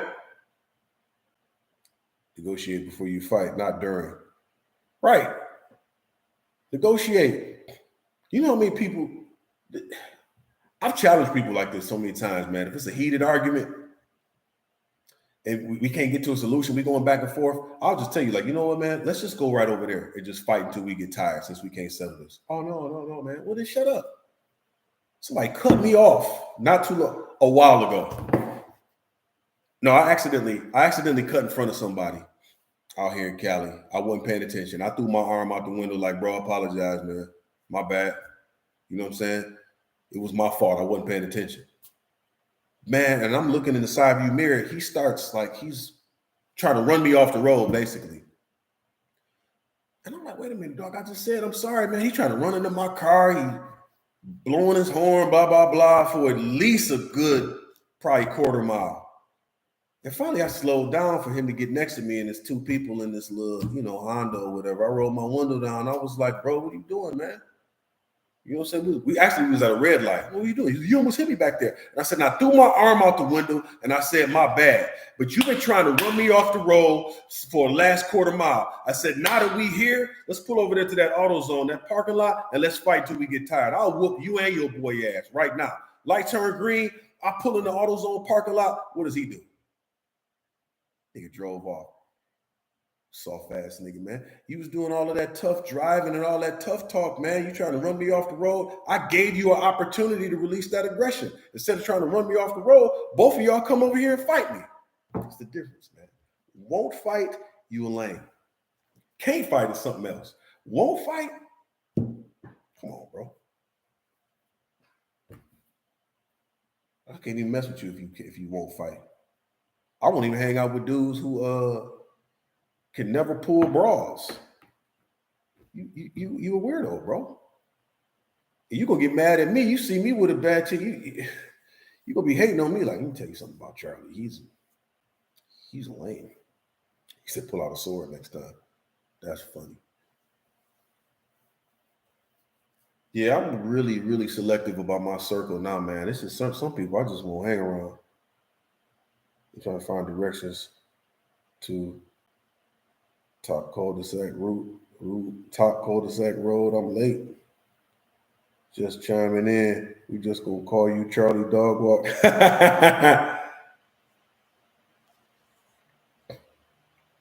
Probably saw your eyes change color like the Lost Boy. I know I'm off, man. I think that's my issue. Like, I don't have them all. That's why I really try to do my best to just not go to 100 miles an hour, because when I get there, man, it's so hard to get me to calm down. And I ain't no gangster. I ain't no thug. I'm just a blue-collar square from Romulus, Michigan, where the airport is. It's when you fly in.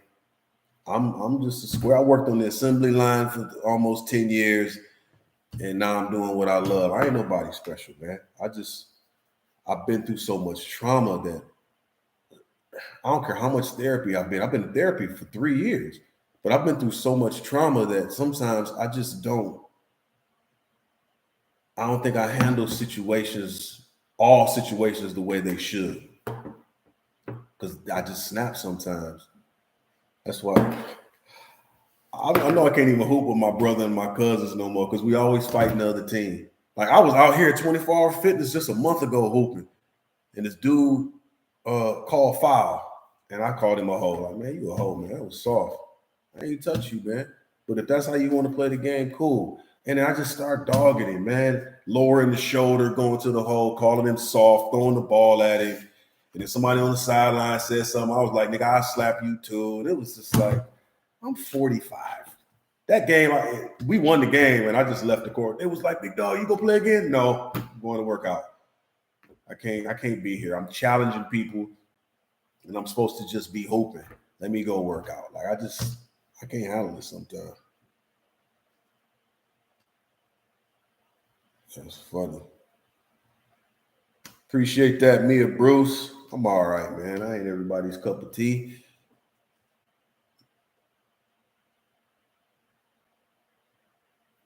You got to build up your resistance and ask yourself the whys.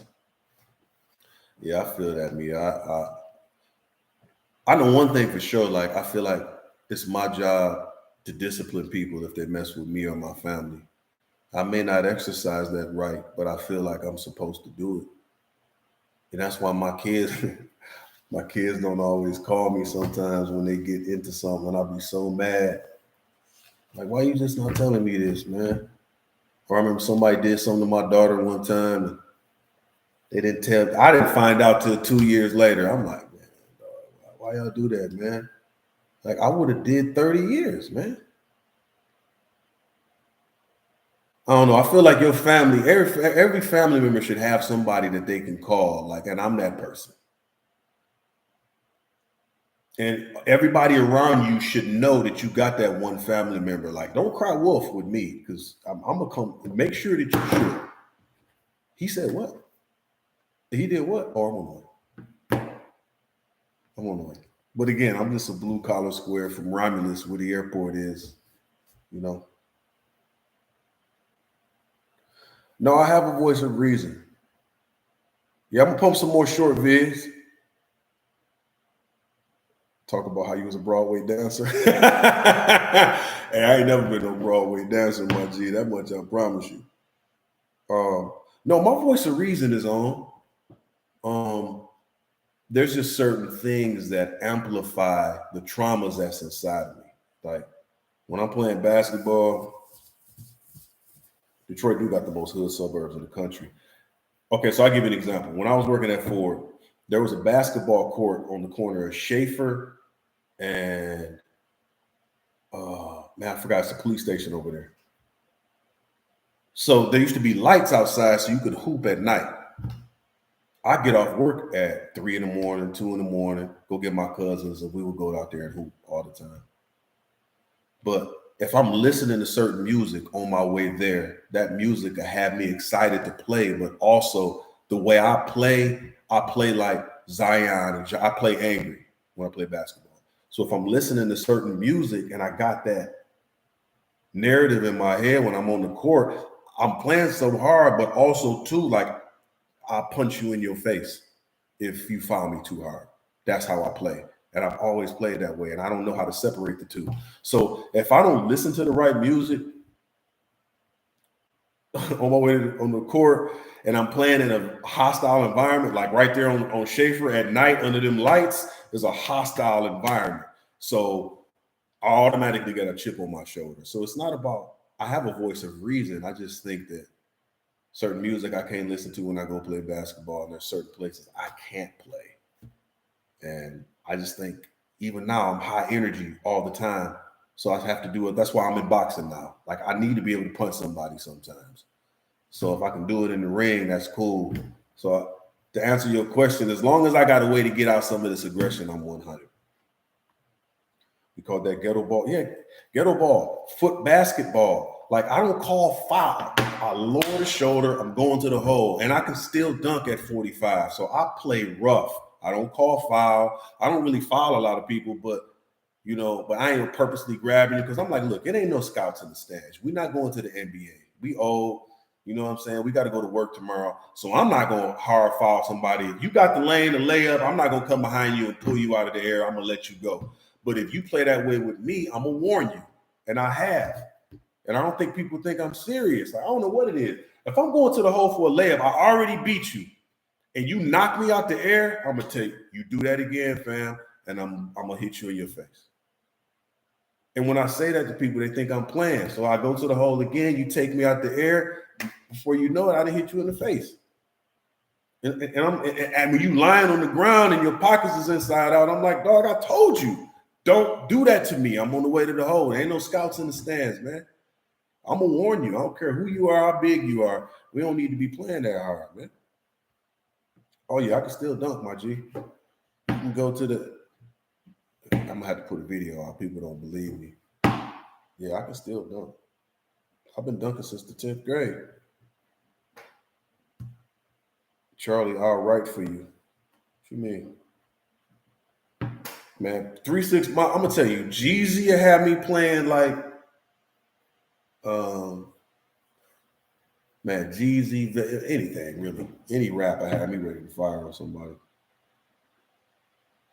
You punch somebody in the face, I suppose it's business, not personal. Charlie get hyped listening to Soulja Boy. You can grab the rim nowadays. Ain't trying to dunk. Short skits keep you busy on the jobs and working.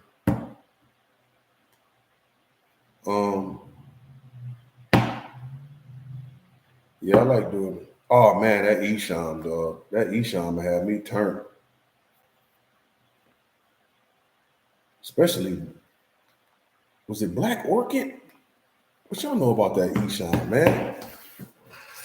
I ran into a dude one time and broke his leg in 4 places listening to Esham. I was way up on Esham, man, driving like 100 miles an hour, ran into this dude on a moped, broke his leg. He hit the windshield, rolled off the roof, broke his leg in like 4 or 5 places, man. I blamed it on the Esham. Man, that Esham used to have me lit.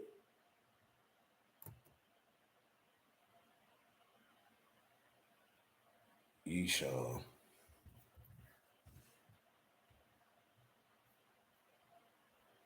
Yeah, that's some scary music, man.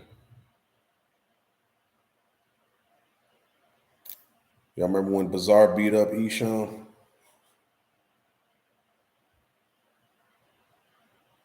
What was that album from Dead Flowers? That Dead Flowers album was stupid. Black Orchid. Black Orchid was the titty bar song right there, bro.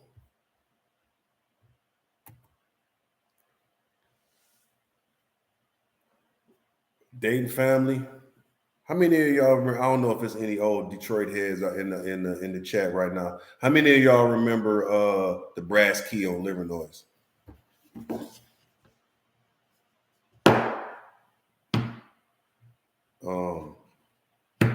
Brass key on Liver Noise used to be my spot. I remember on my 23rd birthday, I was working at Ford, and at the time you was working at Ford, you could pay people to leave, like you can pay somebody to cover your job and leave. So it was my birthday. I paid somebody $100 so I can leave work. They covered my job. I left at like 11. And me and a bunch of my coworkers and friends, there's probably about 10 of us, went to the brass key on Liver Noise. And I'm in there blasted. I was drinking at work, so I was blown before I got there. Somebody else had to drive me. I was so blasted. I get to the brass key, and I'm ordering drinks, and I hear somebody in there yelling my name. And I was like, man, am I drunk, man? I couldn't see who it was. Charlie. I'm looking around like, man, dog. Finally, it's the chick on stage that's dancing. She the one calling my name. You know, who is this, man? All this ass. I don't know who this is with all this ass. Who is this? Man, she gets off the stage, comes down. Like, you don't remember me? No, from high school. Such and such math class. You and Jamal Bailey used to tease me, and blah, blah, blah, blah, blah. And I'm like, nah. And it wasn't until she got up to leave that I remembered her, like, oh, I do remember talking about her. Like, damn, I remember I used to blaze everybody in high school, tease, talk about whatever. Like, oh, I do remember that. She turned out all right. You know what I'm saying? She's straight. Man, so afterwards, you know, she asked me, we started talking the whole night. She basically just told me that if I give her $40, she'll let me smack. I'm like, oh, you a dirtbag. For the 40 ball? Yeah, I just got to get my baby some diapers. Matter of fact, you just give me 20. I was like, man, I don't want this. I don't want this. And I know like a week later, I saw her on Greenfield and 8 Mile at the gas station getting out of this old white dude car. It was like 5 in the morning.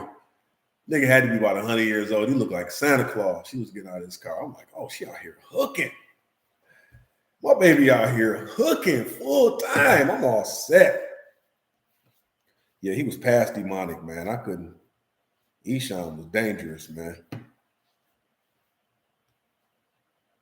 From the Weems family out of Detroit. No, I don't know no Weems. Shout out to y'all, though. Appreciate you chiming in. I'm getting ready to get off of here, man. Hey, I just want to thank everybody who donated in the super chat. Everybody somebody sent me $25 on Cash App. What's his name, man? I appreciate you. I just appreciate y'all just hanging with me, man. Listening to some real game.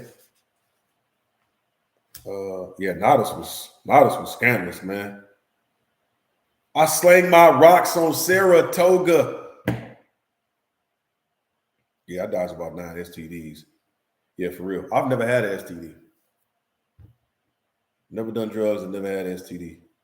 I ain't saying I'm better than nobody else. I'm just saying, like, if I could sense something was foul about a broad, I'm like, no, I don't want that. But she told me I can smack for the 40 ball because she just had to get her baby some groceries.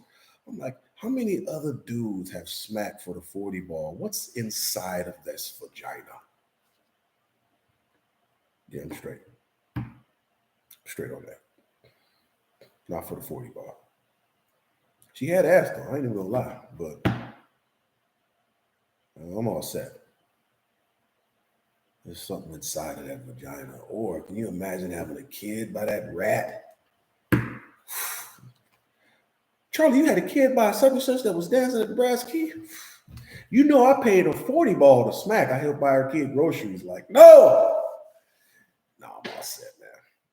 I ain't gonna lie though. I done hit some quality rats in my life. I've hit some quality rats, but I think God has helped me to dodge a few bullets. You know what I'm saying? R.I.P. Farmer Jacks, man. That's 100%. I remember when Farmer Jacks was going out of business, everybody was spending all their money to buy those last few items off the shelf. So yeah, man, we did 2 hours, man. Appreciate y'all. I'm gonna drop some more sketches this week. Y'all spread the word, man. Like, subscribe if you like real content. If not, just get off. I don't care. I ain't begging y'all for nothing, man. I appreciate y'all. I'm gonna holler at y'all.